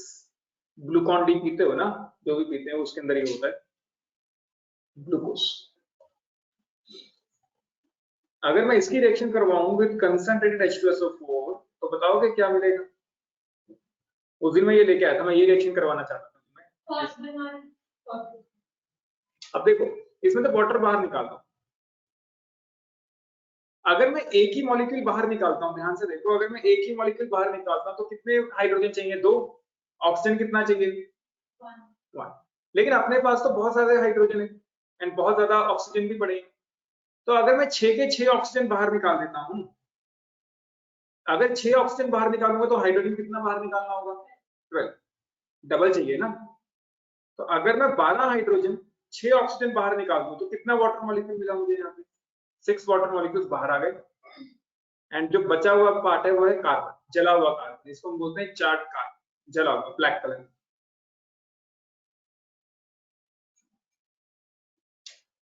ठीक, as a shoe polish use किया जा सकता है इसे, लेकिन असली वाली शू पॉलिश इससे नहीं बनती, वो दूसरी होती है, वो कार्बन ही होता है लेकिन वो दूसरा होता है। ठीक है, कोई डाउट नहीं? अगर हम लेते हैं चीनी, चीनी में भी सेम रिएक्शन होती है। चीनी क्या होती है, केन शुगर, सुक्रोज, C12H22O11। यहाँ पे कार्बन भी 6 बचेंगे अगर तुम बैलेंसिंग करते तो। ठीक है, तो दिस इज केन शुगर, चीनी, या इसको हम प्यार से बोलते हैं सुक्रोज। अगर हम इसकी रिएक्शन करवाएं विद कंसंट्रेटेड सल्फ्यूरिक एसिड बताओगे प्रोडक्ट्स क्या मिलेंगे? Carbon and hydrogen water. Same 11 oxygen 22 hydrogen बाहर, तो 11 वाटर मॉलिक्यूल्स बाहर आ गए और 12 कार्बन बच गए। वही अगेन 4 कार्बन, जला हुआ कार्बन बच गया है बाहर। ठीक,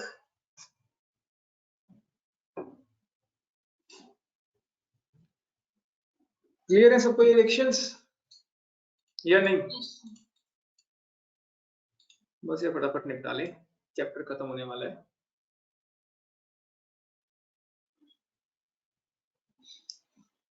ये स्किन पे भी गिरता है तो ब्लैक कलर की हो जाती है, क्योंकि स्किन में भी तो प्रोटीन्स होते हैं ना। तो ये भी लिख लो, प्रोटीन्स में भी कार्बोहाइड्रेट्स ही होते हैं स्किन में। Consider H2SO4 reacts with the skin, छाले पड़ जाते हैं because of removal of water and charge the skin black. तो मैं कंसिडर्ड H2SO4 उस दिन लेके नहीं आया था, लेकिन मैंने सोचा था कि मैं लेके आऊंगा, मुझे ग्लूकोज वाली रिएक्शन करानी थी ब्लैक कलर की, लेकिन कि वो मैं ही करके दिखाऊंगा। तो ये कंसिडर्ड H2SO4 बहुत खतरनाक होता है, बहुत ज्यादा। ग्लव्स के बिना उसको तुम यूज नहीं कर सकते अगर पहली बार कर रहे हो, क्योंकि H2SO4 की जब बॉटल खोलते हैं तभी धुआं हो जाता है। ठीक है, तो इसको रखा भी उसमें जाता है ना अपना, यहाँ तो वो नहीं है ना, वैक्यूम फनल्स होती है अपने पास, ऊपर वो लगा होता है, जैसे चिमनी होती है ना घर में छोटी सी, ऐसे ही एक पूरा कंपार्टमेंट होता है, उसमें पूरे में चिमनी लगी होती है एक तरह से, वो धुआं उठा नहीं देता। चैम्बर टाइप होता है छोटा सा, उसमें जाके ओपन किया जाता है। ऐसा नहीं है कि नॉर्मली ओपन नहीं कर सकते, कर सकते हो, लेकिन अगर तुम्हें आदत है यूज करने की, मतलब एक अगर मैं हूं तो मैं ओपन कर लूंगा नॉर्मली, लेकिन अगर तुम लोग हो तो तुम शायद धुआं देख के डर जाओगे और बॉटल नीचे गिरी तो खत्म। करें आगे। और जो तुम्हारे लैब्स में होता है ना, स्कूल में कंसर्न H2SO4 लिखा था, अगर तुम कभी स्कूल जाओगे ना, स्कूल में सेम कांच की बॉटल्स होती हैं एंड उस पर लिखा हुआ कंसर्न H2SO4, कंसंट्रेटेड होता ही नहीं है, उसमें पानी डाला होता है, क्योंकि स्कूल में बच्चों को दिया ही नहीं जाता कंसंट्रेटेड, असली में तो खतरनाक होता है ना ये काम, तो इसीलिए नहीं दिया जाता। अच्छा ये भी कर, तो एटलीस्ट इस बार 10 के लिए वो पानी की बुंदियां वो ब्लू कलर के साथ सब देखे के लिए अच्छा लगा दिए, चल देखे नहीं गए ब्लू कलर की स्लैब्स, ओके। और सिर्फ देखते हैं हम बाहर से कि जिससे वाइट से सिर्फ सब देखते हैं। नहीं अच्छी है ब्लू कलर की स्लैब्स, बड़ा अच्छा होता है, उसमें मैं पूरा दिन बिताता हूँ अपना, 6-7 घंटे में मैं बिताता हूँ। चलो देखो, CuSO4.5H2,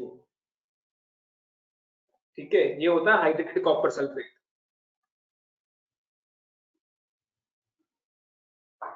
ये उसी में रिएक्शन लिख देना डिहाइड्रेटिंग एजेंट वाले में, ठीक है।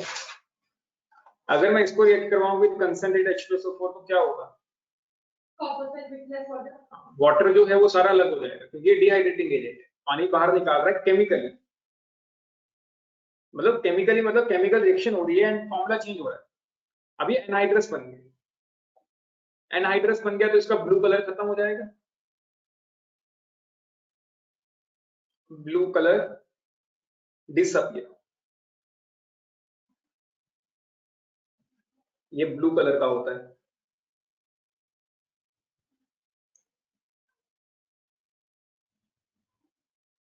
ठीक है, कोई डाउट?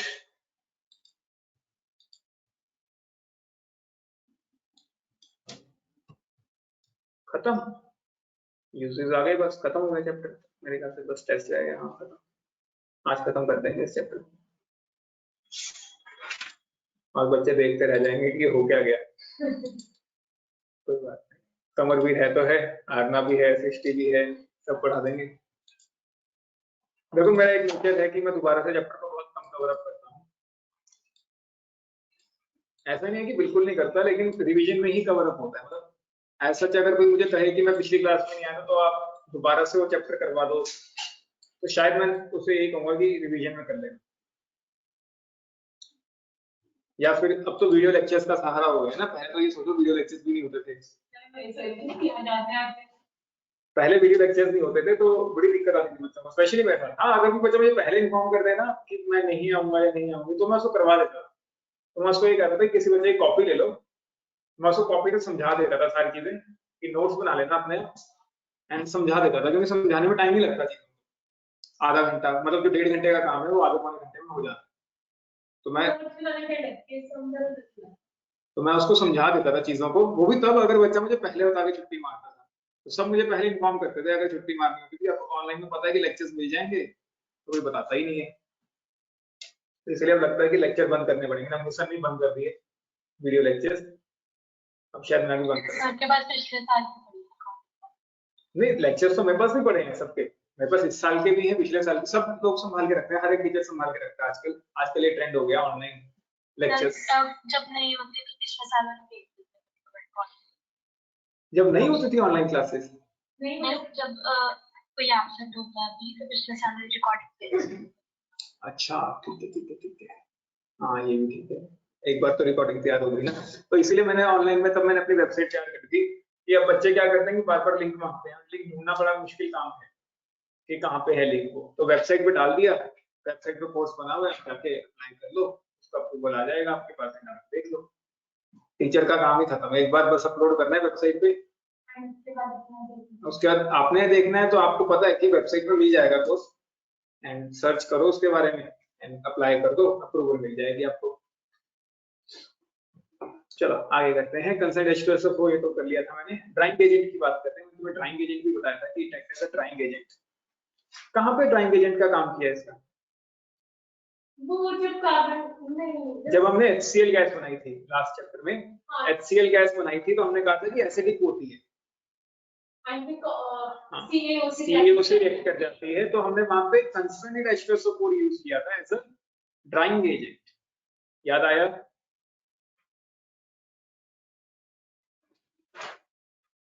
तो ये वेट गैस को ड्राई करने में काम आता है। तो अब देखो यहाँ पे रिएक्शन नहीं होगी, HCl ही रहेगा, बस अब क्या हो जाएगा, ड्राई। डिहाइड्रेटिंग में रिएक्शन होती है, ड्राइंग में रिएक्शन नहीं होती। फॉर्मूला सेम है, HCl पहले भी था, HCl अब भी है। मॉइस्चराइज, फॉग, धुंध गैस होती है, लेकिन गीली गीली सी होती है।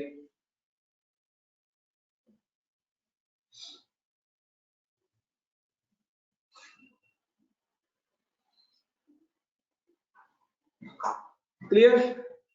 कोई भी गैस में जब मॉइस्चर आ जाता है ना, तो पानी के जो ड्रॉपलेट्स है वो बीच में आ जाते हैं, जिससे कारण वो थोड़ा सा वेट नेचर में आ जाता है।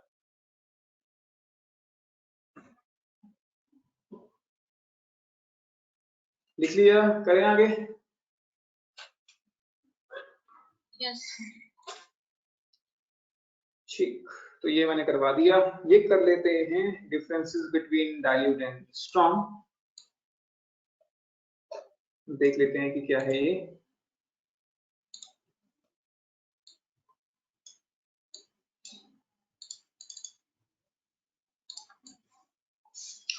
देखो, डाइल्यूट वाला है तो पानी तो है इसके अंदर, पानी है बहुत सारा, तो बहुत ज्यादा आयनाइजेशन भी होगी, तो it ionizes to a great extent and behave as a strong acid. क्या इसके अंदर पानी है बहुत ज्यादा, तो आयनाइजेशन भी कम होगी। आयनाइजेशन कम है तो इसमें वीक एसिड होगा। और हमने एसिड बेसिस में करा भी था कि स्ट्रॉन्ग एंड वीक अलग होता है, डाइल्यूट एंड कंसंट्रेटेड क्या होता है, अलग होता है। तो यहाँ पे वो चीज देखने को भी मिलती है कि डाइल्यूटिव का मतलब ये नहीं कि वो स्ट्रॉन्ग है, या डाइल्यूट का मतलब ये नहीं कि वो वीक एसिड है। अब देखो यहाँ पे डाइल्यूट वाला क्या है, स्ट्रॉन्गर एसिड है, जबकि जो कंसंट्रेटेड है वो कैसा एसिड है, लेकिन ऐसा नहीं है, होता है, ऐसा ही होता है, लेकिन H2SO वाले परसेंटेज तो वो ज्यादा खतरनाक होता है, डेंजरस होता है। लेकिन रिएक्शंस के हिसाब से देखो तो एसिडिक नेचर में अलग है ना चीजें। वो थ्योरेटिकली कुछ है, एक्सपेरिमेंटली कुछ है, वो सब डेंजरस तो यही है। कंसंट्रेट डाइल्यूट हाथ पे गिर जाए कुछ नहीं होगा, कंसंट्रेट हाथ पे गिर के देखो पता चलेगा। नाइट्रिक एसिड इससे भी ज्यादा खतरनाक होता है, HNO3 कंसंट्रेटेड। सबसे ज्यादा खतरनाक एसिड है, मैं ये कहूंगा, नाइट्रिक एसिड। अगर हाथ पे गिर गया, मेरे हाथ पे गिरा हुआ है तो इससे मुझे पता है, मतलब मेरे हाथ पे एसिड नहीं गिरा था, वो क्या हुआ, मैंने बॉटल बिना ग्लव्स के उठा ली एंड बॉटल्स के साइड पे चिपका हुआ था, जैसे किसी बच्चे ने पहले यूज किया होगा ना ग्लव्स डाल के।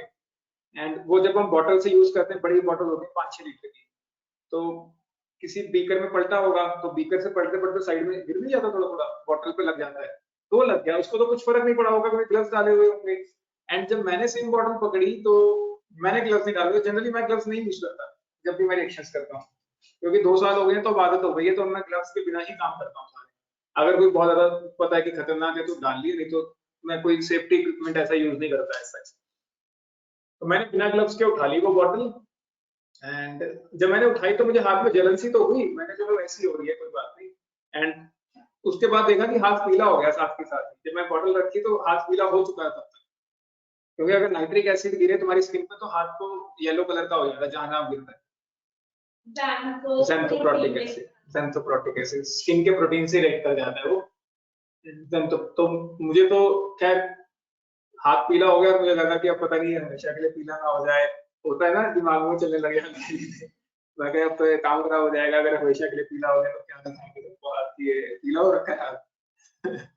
लेकिन वो उतरा भी नहीं, 3-4 दिन हो गए वो उतरना शुरू भी नहीं हुआ, मैं बड़ा डर गया था ये तो हमेशा के लिए पीला हो गया लगता है। लेकिन हफ्ते 2 हफ्ते बाद नई स्किन आई, मतलब जैसे पूरी वो पपड़ी सी उतरी, फिर उसकी जगह नई स्किन आई, तब जाके ठीक। उसके बाद से जब भी मैं नाइट्रिक एसिड यूज करता हूँ तो ग्लव्स डालता हूँ, बाकी कोई भी एसिड में मैं ग्लव्स नहीं डालता क्योंकि स्किन इतनी खराब नहीं होती जितनी नाइट्रिक एसिड कर देती। तो फर्स्ट पॉइंट क्लियर है सबको, इसमें पानी बहुत ज्यादा होता है तो आयनाइजेशन बहुत ज्यादा है, तो it is a strong acid. Concentrated में पानी नहीं है, आयनाइजेशन नहीं होगी, it will be a weaker acid. अगर आयनाइजेशन ज्यादा है तो it is a strong electrolyte, ion ज्यादा मिल रहे हैं, इसमें आयंस कम मिल रहे हैं तो it is a weaker electrolyte. Dilute वाला ऑक्सीडाइजिंग एजेंट काम नहीं करता, जबकि कंसंट्रेटेड वाला ऑक्सीडाइजिंग एजेंट का काम करता है। अभी अभी देखा था हमने ये। Dilute sulfuric acid cannot be used as a drying or a dehydrating agent, whereas concentrated H2SO4 can be.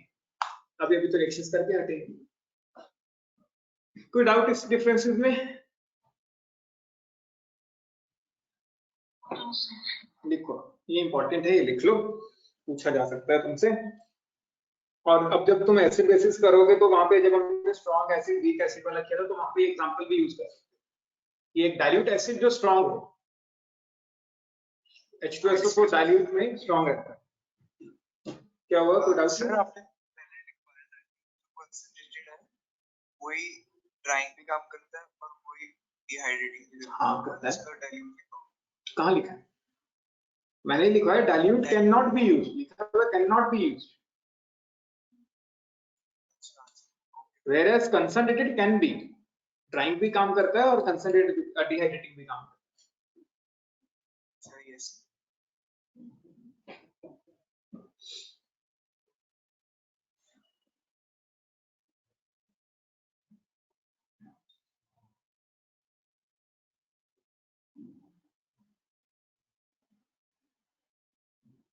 है। बस आज इस चैप्टर को निपटा लेते हैं फटाफट, फिर तुम्हारा होमवर्क आ जाएगा वेडनेसडे के लिए, चैप्टर की बैक एक्सरसाइज, फिर हम वापस चाहे रिवीजन पे आ सकते हैं, कोई दिक्कत नहीं है। 29th को है ना हमारा पेपर। हाँ तो बस तब तक तो चैप्टर कंप्लीट हो जाएगा ना, फटाफट निपट जाएगा। नवंबर 29 फिर तो एक चैप्टर और कर लेंगे, नाइट्रिक एसिड भी निकालेंगे। अच्छा नवंबर 29 को है जब सबका पेपर है, फिर तो मतलब प्लस 1 के भी तभी है, प्लस 2 के भी तभी है, सबका एक ही है, फिर तो सभी इकट्ठे ही वहां पे बैठेंगे।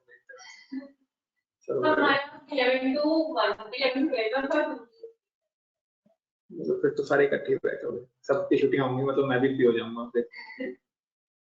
लेकिन मेरा भी एक एग्जाम है तो अच्छा एग्जाम फ्री हो जाऊंगा।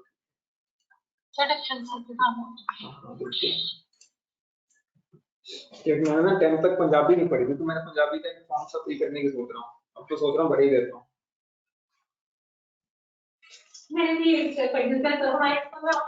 पता है, ले लो, अभी भी फॉर्म निकले हुए हैं, 25 तारीख तक फॉर्म है। पंजाबी आती है ना, अभी दे दो। अब मुझे देखो मैं कितना बड़ा होती है, अब 10th के साथ पंजाबी का पेपर दूंगा वहां बैठ के। प्राइवेट फॉर्म मैंने भरा है, भरने की सोच रहा हूँ। होता क्या है कि अगर तुम्हें पंजाब में कभी भी कुछ जॉब चाहिए, पंजाबी आनी चाहिए, आती मतलब तुम्हें आती है या नहीं वो नहीं मैटर करता, 10th में पंजाबी का सर्टिफिकेट होना चाहिए तुम्हारे पास। मतलब आती है नहीं आती वो मैटर नहीं करता, लेकिन 10th में पंजाबी पास होना चाहिए। मतलब एडिशनल हो चाहे रेगुलर हो, वो कोई दिक्कत नहीं है। तो मैंने देखा कि अभी अभी एडिशनल का फॉर्म निकला हुआ, 25 तारीख उसकी लास्ट डेट है, 25 तारीख कल मंडे। मुझे बता देना किधर है, बिना पढ़े हम पेपर दे सकते हैं। हाँ तो वही है ना, कि बस आपको एक वो रची कि शॉर्ट है। देखो अगर तुम्हें फॉर्म देना है तो सबमिट फॉर्म भर लो, आज जाके भर लेना, ऑनलाइन है, ठीक है। 3100 का फॉर्म है, लेकिन वो तो ठीक है 3100 का फॉर्म है, तो मैंने अपना फॉर्म कल सबमिट करने जाना है, अगर मैंने भर तो दिया है मतलब ऑनलाइन ही है। ऑनलाइन फॉर्म सबमिट करके उसको अटेस्ट करवाना है। अटेस्ट समझते हो, किसी प्रिंसिपल टीचर से, किसी सिग्नेचर से, तो वो टेस्ट करवा लेना या किसी से भी करवा लेना। मतलब मैंने अपने कॉलेज से करवा लिया था, मैं जहाँ पे रिसर्च काम करता हूँ, क्योंकि मैं तो वहाँ पे काम कर रहा हूँ ना, तो मेरे फॉर्म टेस्ट करेंगे ही करेंगे, तो मैंने वहाँ से करा लिया था। और कल लास्ट डेट है उसकी सबमिशन की, फिर भी देखेंगे अभी क्या होएगा। या तो अगली बार भर लेना, तो तुम्हें तो अभी जरूरत भी नहीं है, क्योंकि तुम कौन सा कोई जॉब करने वाली हो अभी, ठीक है। तो मुझे अभी भी किसी ने बताया कि ऐसा जरूरी होगा, तो अभी दे लो, अभी तो टाइम है, बाद में पता नहीं चलता। बाद में नहीं पढ़ी जाती, मतलब अब मैंने 8 तक पंजाबी, 6 तक पढ़ी है शायद, 6 यानी 8 तक।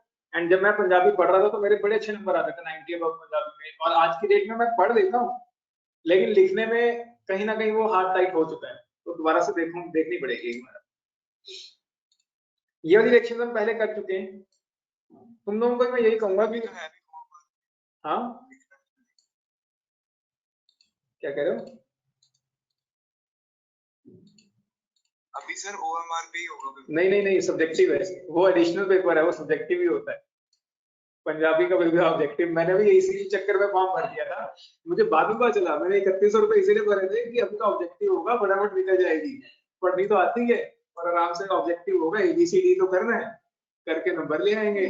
लेकिन बाद में पता चला कि पेपर बिल्कुल सब्जेक्टिव ओनली, नहीं तो मैं इतनी जल्दी भरने वाला नहीं था। फिर मुझे अब लगता है कि मैंने 3100 रुपए भर ही दिए हैं, तो अब क्यों खराब करने उसको। भरा मैंने भी इसी चक्कर में था कि ऑब्जेक्टिव पेपर होगा और निकल जाएगा टाइम पे। ये वाला रिएक्शन हमने पहले किए हुए हैं, प्रिपरेशन ऑफ इनसॉल्युबल सल्फेट्स, ये हमने एनालिटिकल केमिस्ट्री में भी बहुत बार पढ़े हुए हैं, या प्रैक्टिकल केमिस्ट्री में। आयन एक्सचेंज हुआ है, PbSO4 का वाइट पीपीटी, BaSO4 का भी पीपीटी बनता है। कोई डाउट इसमें? केमिकल लास्ट केमिकल प्रॉपर्टी थी ना, ये डिहाइड्रेटिंग है ना, ये मतलब ये अलग से ही है एक property, preparation of insoluble sulphates, ये नोट करो। इसके बाद आप यूजेस कर लेंगे।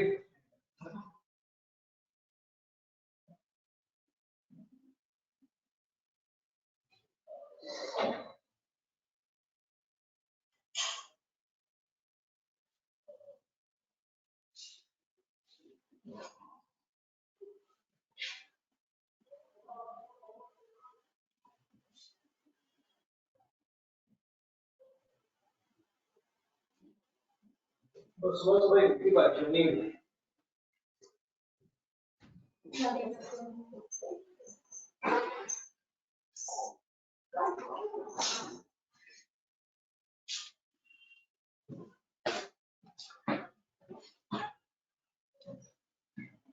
इसलिए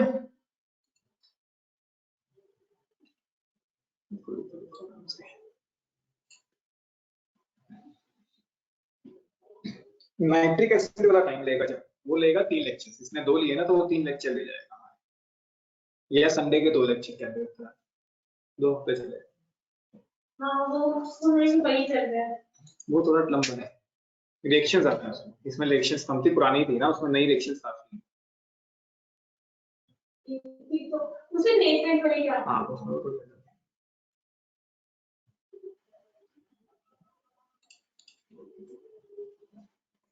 तो ठीक है, फिर ये वाला कर लेते हैं।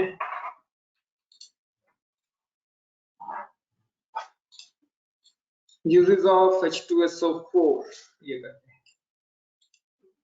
ये तुम लोग लिखना है तो लिख लो, नहीं तो तुम्हारी बुक में है सच, वो वहीं से देख लेना, कोई इशू नहीं है।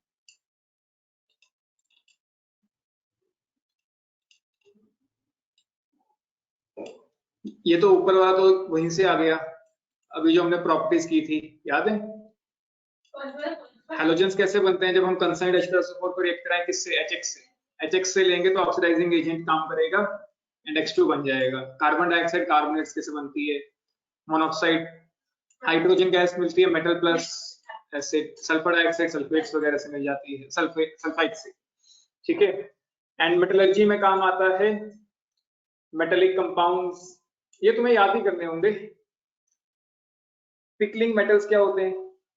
क्लीन करना। मेटल के ऊपर ऑक्साइड की लेयर जम जाती है एंड उसको क्लीन करने के लिए हम H2SO4 को यूज करते हैं। ठीक है, तुम लोगों ने देखा भी होगा जब गेट पे पॉलिश या पेंट कराना होता है तो कपड़ा सा लेके किसी लिक्विड में डिप करते हैं, फिर उस गेट पे रब करते हैं पूरा अच्छी तरीके से। कभी जब गेट की पॉलिशिंग देखी होगी ना तो देखना कभी ध्यान से, पॉलिश वगैरह करने से पहले वो एक कपड़ा लेते हैं, कपड़े को लिक्विड में डिप करते हैं, वो लिक्विड H2SO4 होता है। वो देखने की हिम्मत नहीं, बहुत गंदी बदबू होती है, मतलब उसके बाद मैंने तो कभी काम कराया हुआ नहीं, तो देखी हुई है, मतलब जो घर बनते हैं ऐसे, तो फिर वो लिक्विड में डिप करके ऐसे पूरा गेट को ऐसे सेटअप करते हैं। शायद कभी देखा हो बट इतना ध्यान नहीं दिया। लेड एक्यूमुलेटर्स में जो तुम्हारी बैटरीज होती है, इन्वर्टर बैटरीज, उसके अंदर तेजाब होता है, कहते हैं तेजाब होता है, वो H2SO4 है। ठीक है, पानी डालते हैं वो एसिड डाइल्यूट होता रहता है, बेसिकली बनता रहता है, रिवर्सिबल रिएक्शन होती है वहां पे। ऑयल रिफाइनरीज में काम आता है इंप्योरिटीज को रिमूव करने के लिए। ये सब याद ही करने वाला है, खैर एक क्वेश्चन आएगा मैक्सिमम, इसलिए यूजेस में मुझे लगता नहीं कि मेरा कुछ कराने लायक। तुम लोगों ने लिखना है तो लिख लो, कोई दिक्कत नहीं है, मैं वेट कर रहा हूँ, उसके बाद आगे करते हैं। लिख रहा है कोई?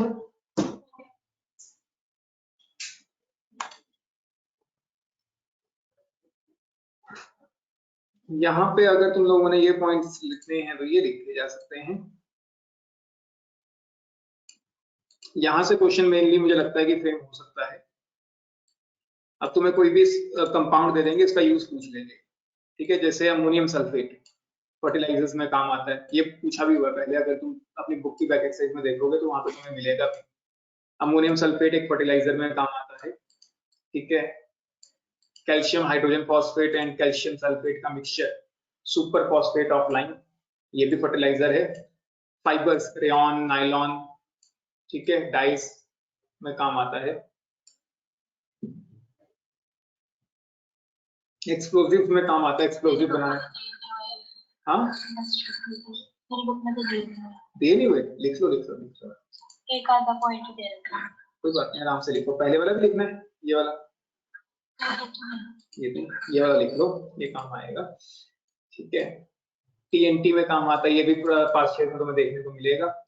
एक ऐसा एसिड जो एक्सप्लोसिव में काम आता है, इज H2SO4 कंसंट्रेटेड फॉर्म में। TNT में काम आता है। पिक्रिक एसिड, पिक्रिक एसिड अलग होता है, ये ऑर्गेनिक एसिड है अपना, वहां पर उसको बनाने में H2SO4 काम आता है, ठीक है। एसिड बनाने में काम आता है, HNO3 बनाने में काम आता है, HCl बनाने में काम आता है, H3PO4 अभी भी बनाया था हमने, ये तीनों एसिड अभी भी बनाए थे ना, HNO3, HCl and H3PO4 reaction में करे थे, रिएक्शन से ये वाले बनाए थे, देखो तो याद आ गया, मैंने बनाए थे जब ये रहा, यहाँ पे होगा, ये रहा HCl होगा यहाँ पे, ये रहा देखो HCl, HNO3, तो बनाने में प्रैक्टिकल में तो ये बनाए नहीं जा सकते, इसके लिए स्पेशल इंस्ट्रूमेंट्स की जरूरत है। ठीक है, तो ये नोट कर लो, यहाँ पे तुमसे याद करने वाला काम थोड़ा बढ़ जाता है, लेकिन क्वेश्चन आने के भी चांसेस ठीक ठाक है।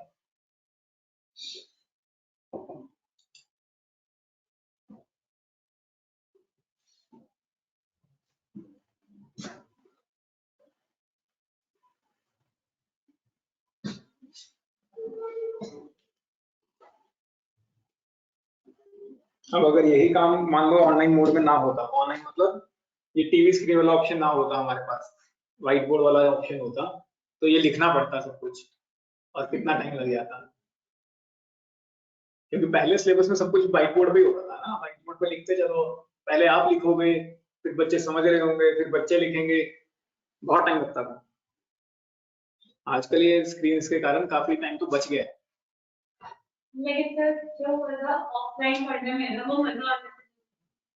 मुझे नहीं लगता, देखो वो मैं इस चीज में तुम लोगों के साथ एग्री कभी नहीं करूंगा, मुझे प्लस 1 वाले भी कहते हैं, प्लस 2 वाले भी कहते हैं, लेकिन मुझे ऐसा लगता है, मजे की बात छोड़ दो, ठीक है, अगर तुम्हें पढ़ना है, चाहे वो ऑनलाइन है चाहे वो ऑफलाइन है, दोनों में पढ़ा जा सकता है। ऑनलाइन में पढ़ा जाता है, पर स्टिल दोनों के अपने एडवांटेजेस डिसएडवांटेजेस हैं, ठीक है, उस पे मैं ये नहीं कहूंगा कि भाई ऑनलाइन में एडवांटेजेस बहुत ज्यादा नहीं, डिसएडवांटेजेस भी हैं उसके कुछ, लेकिन अगर पढ़ने वाला बच्चा है जो खुद पढ़ने चाहता हो तो वो पढ़ सकता है, इतना मुझे पता है ऑनलाइन में।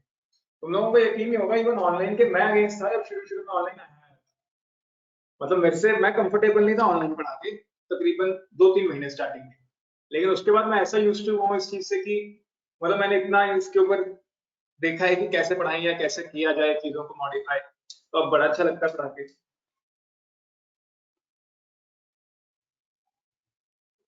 क्योंकि पहले ये सब कॉपी पेस्ट वाला ये सब चीजें पता नहीं थी कैसे होती है, पहले होता था लिखा भी जाता था शुरू में तो पेन टाइप से।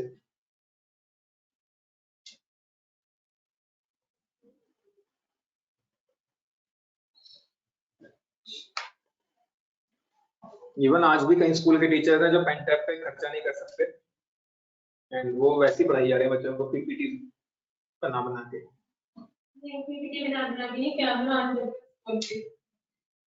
पहले हम यही सिस्टम सोचे रहते हैं इंस्टीट्यूट के लिए, जब शुरू में ऑनलाइन के बाद ऑफलाइन आना था ना बीच में, एंड ये पता था कि कुछ बच्चे ऑनलाइन आएंगे कुछ बच्चे ऑफलाइन आएंगे, तो हमें ऐसा मोड डेवलप करना था कि हम दोबारा से क्लास ना लेनी पड़े ऑनलाइन की, कि जो ऑफलाइन में हम पढ़ा रहे हैं वही किसी तरीके से बच्चे को ऑनलाइन ट्रांसमिट हो जाए। तो हमने बहुत सारी टेस्टिंग की, मेरे पास तो यूट्यूब वाला सेटअप भी है मेरा इंस्टीट्यूट में, तो वहां पे मेरे पास ट्राइपॉड कैमरा प्रॉपर है, तो एक दिन मैं वो पूरा यहाँ पे सिस्टम लेके आया उठा के, तो हमने यहाँ पे पूरा चेक किया कि हमारे पास ट्राइपॉड है, कैमरा ले लेंगे हर एक क्लास के लिए, तो व्हाइट बोर्ड पे प्रोजेक्ट कर देंगे एंड कैमरा कनेक्ट करेंगे छत से, वो ऊपर वाला सिस्टम जैसे होता है, क्योंकि नीचे तो बच्चे ही खत्म कर देंगे उसको, तो ऊपर से कनेक्ट करेंगे कैमरास एंड वो कोड के ऊपर फोकस करेंगे सर। लेकिन उसमें एक इशू था कि एक तो कैमरा को रेगुलर सप्लाई चाहिए, क्योंकि वो बहुत ज्यादा बैटरी तो उसकी होती नहीं कि इंस्टीट्यूट 3 बजे से लेकर 8:30-9 बजे तक चलता रहे वो कैमरा, तो एक तो कैमरा को रेगुलर सप्लाई चाहिए, कैमरा पड़ेगा 50,000 का, जो तकरीबन अच्छा कैमरा है जो बच्चों को दिखने में कोई दिक्कत ना आए, एंड उसके ऊपर से मतलब लाइट गई तो कैमरा बंद है एकदम, और ऑन बैकअप कुछ नहीं है उसका, ठीक है। बड़ी दिक्कत थी उसमें थी। फिर टीवी स्क्रीन का ऑप्शन आएगी, स्मार्ट बोर्ड ले लेते हैं, स्मार्ट बोर्ड बहुत महंगा पड़ता है, 2 लाख के आसपास का एक बोर्ड, हमने उसका भी ट्रायल लिए काफी।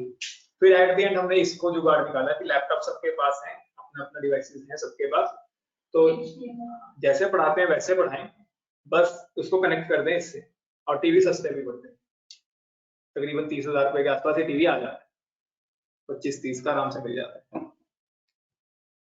जो लास्ट क्लास वाला है बस वो महंगा है, वो सबसे महंगा है, वो बहुत बड़ा है, वो पता है ना, तो इसलिए उतना महंगा है, बाकी सब तो नॉर्मल रेंज है। लिख लिया, ये करें आगे।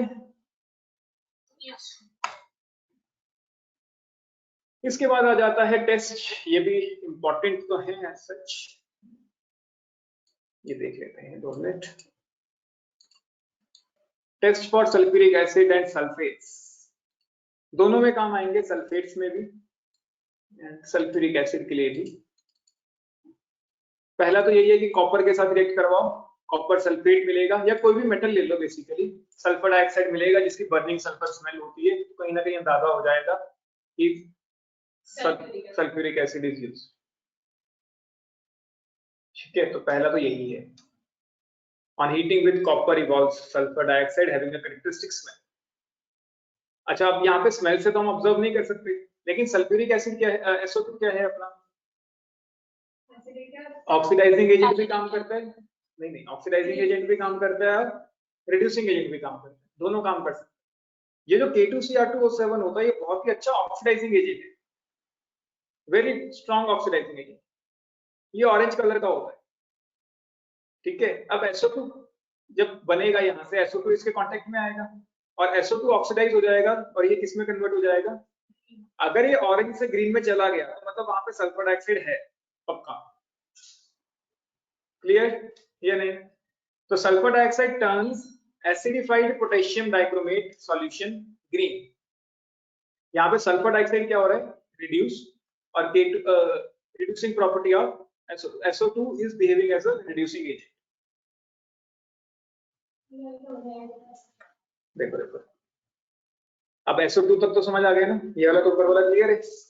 अब जब भी K2Cr2O7 होता है, हम इसका एप्लीकेशन करवाते हैं, K2Cr2O7 ये एक स्ट्रॉन्ग ऑक्सीडाइजिंग एजेंट है, ठीक है, तो अब बताओ सल्फर डाइऑक्साइड को क्या बिहेव करना होगा? रिड्यूसिंग एजेंट, क्योंकि अगर एक ऑक्सीडाइजिंग है तो दूसरा क्या होता है? Reducing agent.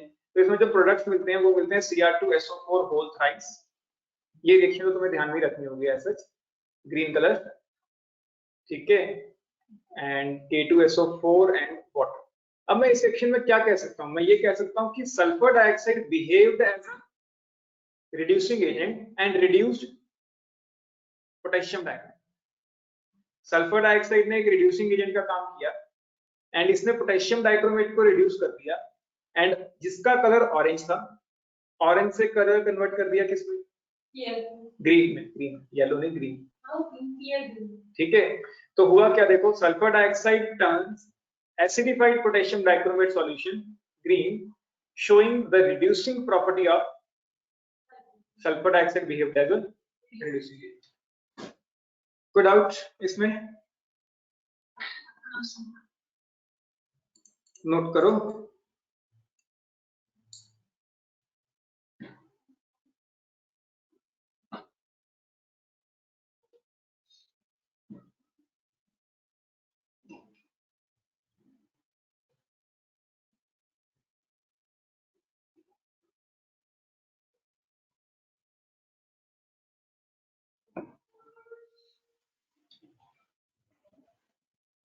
अखिलेश भी आ गया।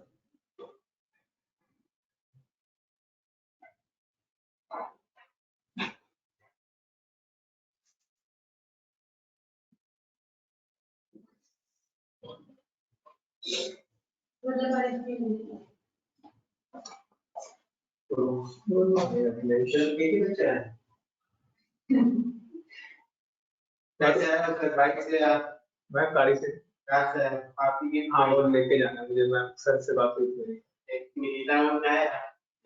गीता मैम भाई बोले 3 पेटी दिए थे तो 1 पेटी सर के यहाँ दो पड़ी है, ठीक है।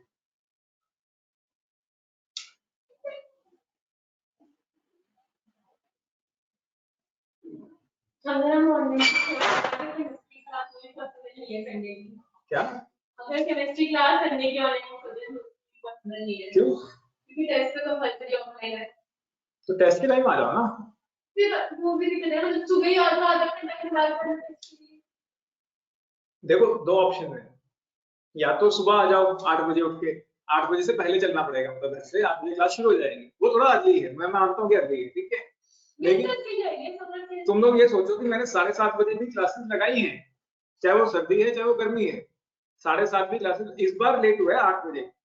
पिछले साल तो मैं 10th ले ही नहीं रहा था, मतलब 9th ले ही नहीं रहा था, तो मेरे 9th थी नहीं, तो मैं संडे की क्लास बिल्कुल ऑफ थी उस टाइम पे, तो मैं अपने वेडनेसडे और मंडे एंड फ्राइडे, जैसे मैं अभी 9th लेता हूँ ना, मंडे फ्राइडे को मैं 10th ले लेता था अपने उस हिसाब से, क्योंकि 9th मेरे पास नहीं थी पिछले साल।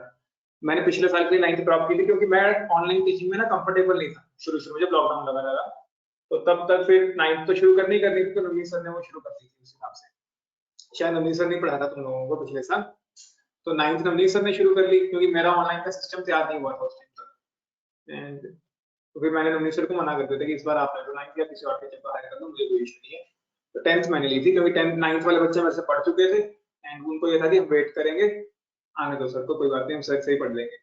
तो उन्होंने वेट किया, एट द एंड फिर मुझे ऑनलाइन में आना ही पड़ा, प्लस वन वाले भी वेट कर रहे थे, प्लस टू वाले भी वेट कर रहे थे, तो वो सब चीजें थी। अब मेरे हिसाब से, अब मान लो तुम्हारी क्लास खत्म हो जाती है 10 बजे, टेस्ट 11 बजे रखवा लो, टेस्ट का तो कोई टाइमिंग का इशू नहीं है ना, क्लास मान लिया तुम्हारी फिक्स है, क्लास आगे पीछे नहीं हो सकती, लेकिन टेस्ट आगे पीछे हो सकता है। आराम से आओ, 10 बजे क्लास खत्म हुई, खाना ब्रेकफास्ट करो अपना, क्योंकि सुबह तो ब्रेकफास्ट भी नहीं किया जाता, क्योंकि मैं अगर आता हूँ सुबह में ब्रेकफास्ट नहीं करके आता, मैं सिर्फ चाय या कॉफी पी के आता हूँ, वो भी अभी पी के आने लगा हूँ, कभी कभार वो भी नहीं पी के आता, मन ही नहीं होता सुबह। अब मैं सुबह लैब के लिए जाता हूँ, 8 बजे निकलता हूँ घर से, लेकिन तब मैं चाय पी के जाता हूँ, और वहाँ पे हम काफी रिसर्च स्कॉलर्स हैं जो सुबह 8 बजे पहुंच जाते हैं लैब में, 8 बजे घर से निकल के 8:30 तक पहुंच जाते हैं, तो हम सब वहाँ पे ब्रेकफास्ट करते हैं 11 बजे, 10-11 बजे के आसपास सभी इकट्ठे हो गए।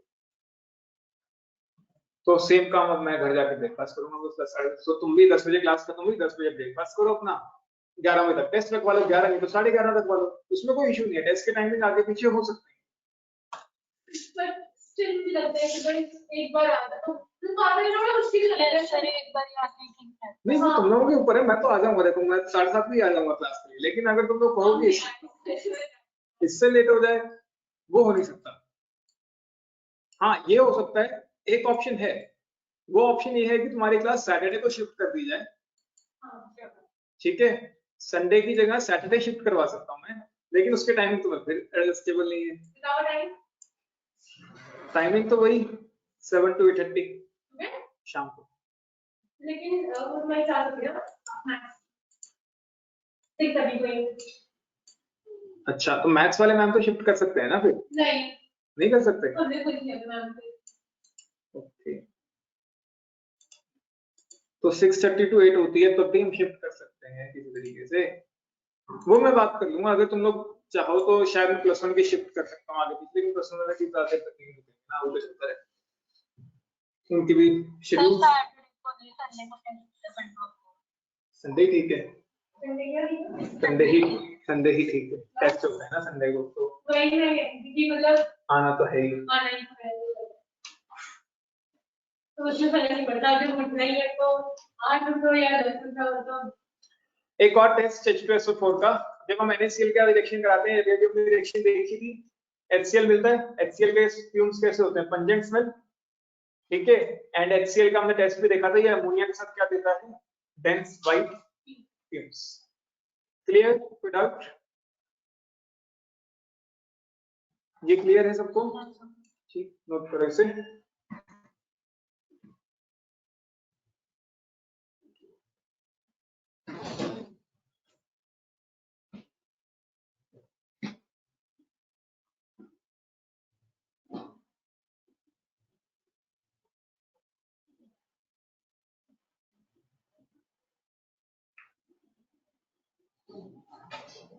अगली बार सोचते हैं ऐसा कुछ शेड्यूल होना चाहिए कि संडे की क्लास ही हो, मैंने सोचा हुआ।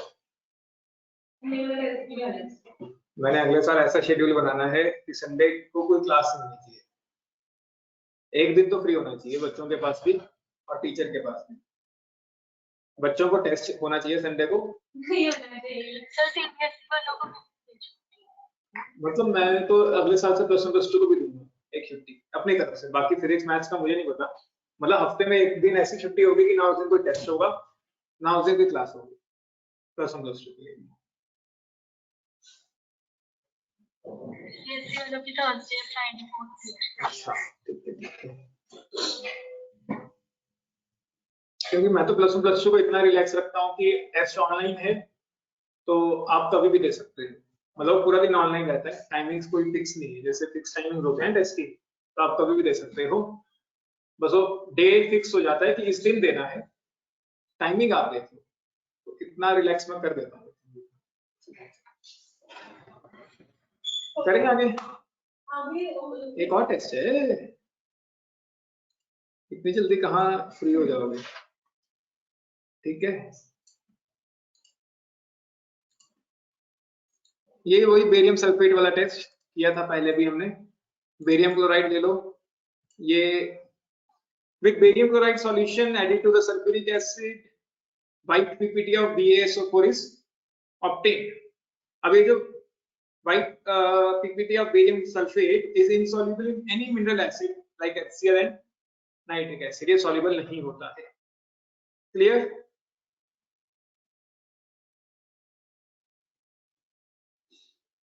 अच्छा ये वाला पॉइंट भी देख लो, बेरियम सल्फेट बेरियम सल्फाइड दोनों का कलर कैसा होता है, व्हाइट, लेकिन जो सल्फाइड है वो मिनरल एसिड में डिसॉल्व हो जाता है, जबकि जो सल्फेट है वो मिनरल एसिड में डिसॉल्व, मिनरल एसिड मतलब H2SO4 HCl ये सब, ठीक है, नोट कर लो इसे। ये तो वैसे दे रखी है, मतलब जरूरी नहीं है कि ये H2SO4 के साथ ही होती है रिएक्शन, ये सल्फेट की रिएक्शन है, सल्फेट कहीं से भी आएगा तो रिएक्शन हो जाएगी, बेरियम सल्फेट चाहिए ना, मतलब ये दिखाने की कोशिश की गई है कि इस रिएक्शन से ये मत समझो कि ये सल्फ्यूरिक एसिड का टेस्ट है, ये टेस्ट किस चीज का है, सल्फेट्स का, ठीक है, कि बेरियम चाहिए और सल्फेट चाहिए और बेरियम सल्फेट बन जाएगा, चाहे वो सल्फेट H2SO4 से आए चाहे वो सल्फेट किसी मेटल सल्फेट से।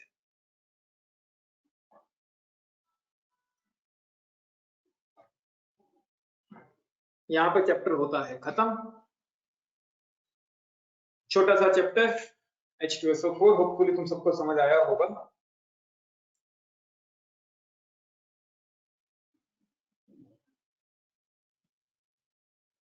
ये मैंने पहले चैप्टर 2 क्लास में बताया होगा। तुम्हें पता नहीं है, एक दिन मैं 10th क्लास ले रहा था एंड तब 9th के बच्चे थे मेरे पास। मतलब 9th को मैंने पढ़ाया था, 10th में कोई नया बच्चा नहीं था उस टाइम पे। शुरू जब 9th 10th शुरू किया हमने तब की बात है ये। एंड मैंने पीरियोडिक टेबल उनको एक दिन में खत्म करा दिया, क्योंकि 9th में मैंने कराया हुआ था काफी हद तक। तब मैं 9th 10th में बड़ा एक्स्ट्रा करा देता था, 9th को इतना एक्स्ट्रा करा देता था कि 10th में कराने की जरूरत ही नहीं पड़े, क्योंकि मैंने ही पढ़ाना होता तो मुझे पता है कि 10th में भी मैंने पढ़ाना है, 9th में भी मैंने पढ़ाना है, तो मैं उस हिसाब से एडजस्टमेंट करके चलता था। जैसे इस साल 9th में ही ले रहा हूँ, तो मैंने उनको काफी अपने हिसाब से एडजस्ट किया हुआ है कि ये चीजें करनी है इस टाइम पे। तो नवनीत सर भी हैरान थे कि आपने पहले लेक्चर में पीरियोडिक टेबल खत्म कर दिया एक ही दिन में। तो मैंने कहा कि सर मैं तो 9th को पढ़ाया हुआ ना, तो नया बच्चा भी है नहीं, एंड ऐसा तुम सबको आता था चीजें। वो भी तब ऑनलाइन सिस्टम ही होता था, व्हाइट बोर्ड वाला सिस्टम होता था। व्हाइट बोर्ड वाले सिस्टम मैंने उनको एक दिन में खत्म कर दिया। ऐसे तो 60 को भी मैंने थोड़े दिन पढ़ाया है, एक लेक्चर मैंने लिए थे 67 या 7 में लिए थे, कुछ चैप्टर्स कराए थे। तब मेरी नवनीत सर से बात हो गई थी उस टाइम पे कि कुछ दिन के लिए मैं ले लूंगा लेक्चर, मैं ऑनलाइन की क्लास होल्ड नहीं कर सकता, क्योंकि मेरे पास टाइमिंग की एडजस्टमेंट नहीं थी इतनी। लेकिन तब कोई टीचर नहीं था, तो सर ने कहा था कि आप कुछ दिन एडजस्टमेंट करो, फिर हम देखते हैं तब तक। उसके बाद तुम्हें नया टीचर मिला था सृष्टि, या नवनीत सर ने पढ़ाया? ओके।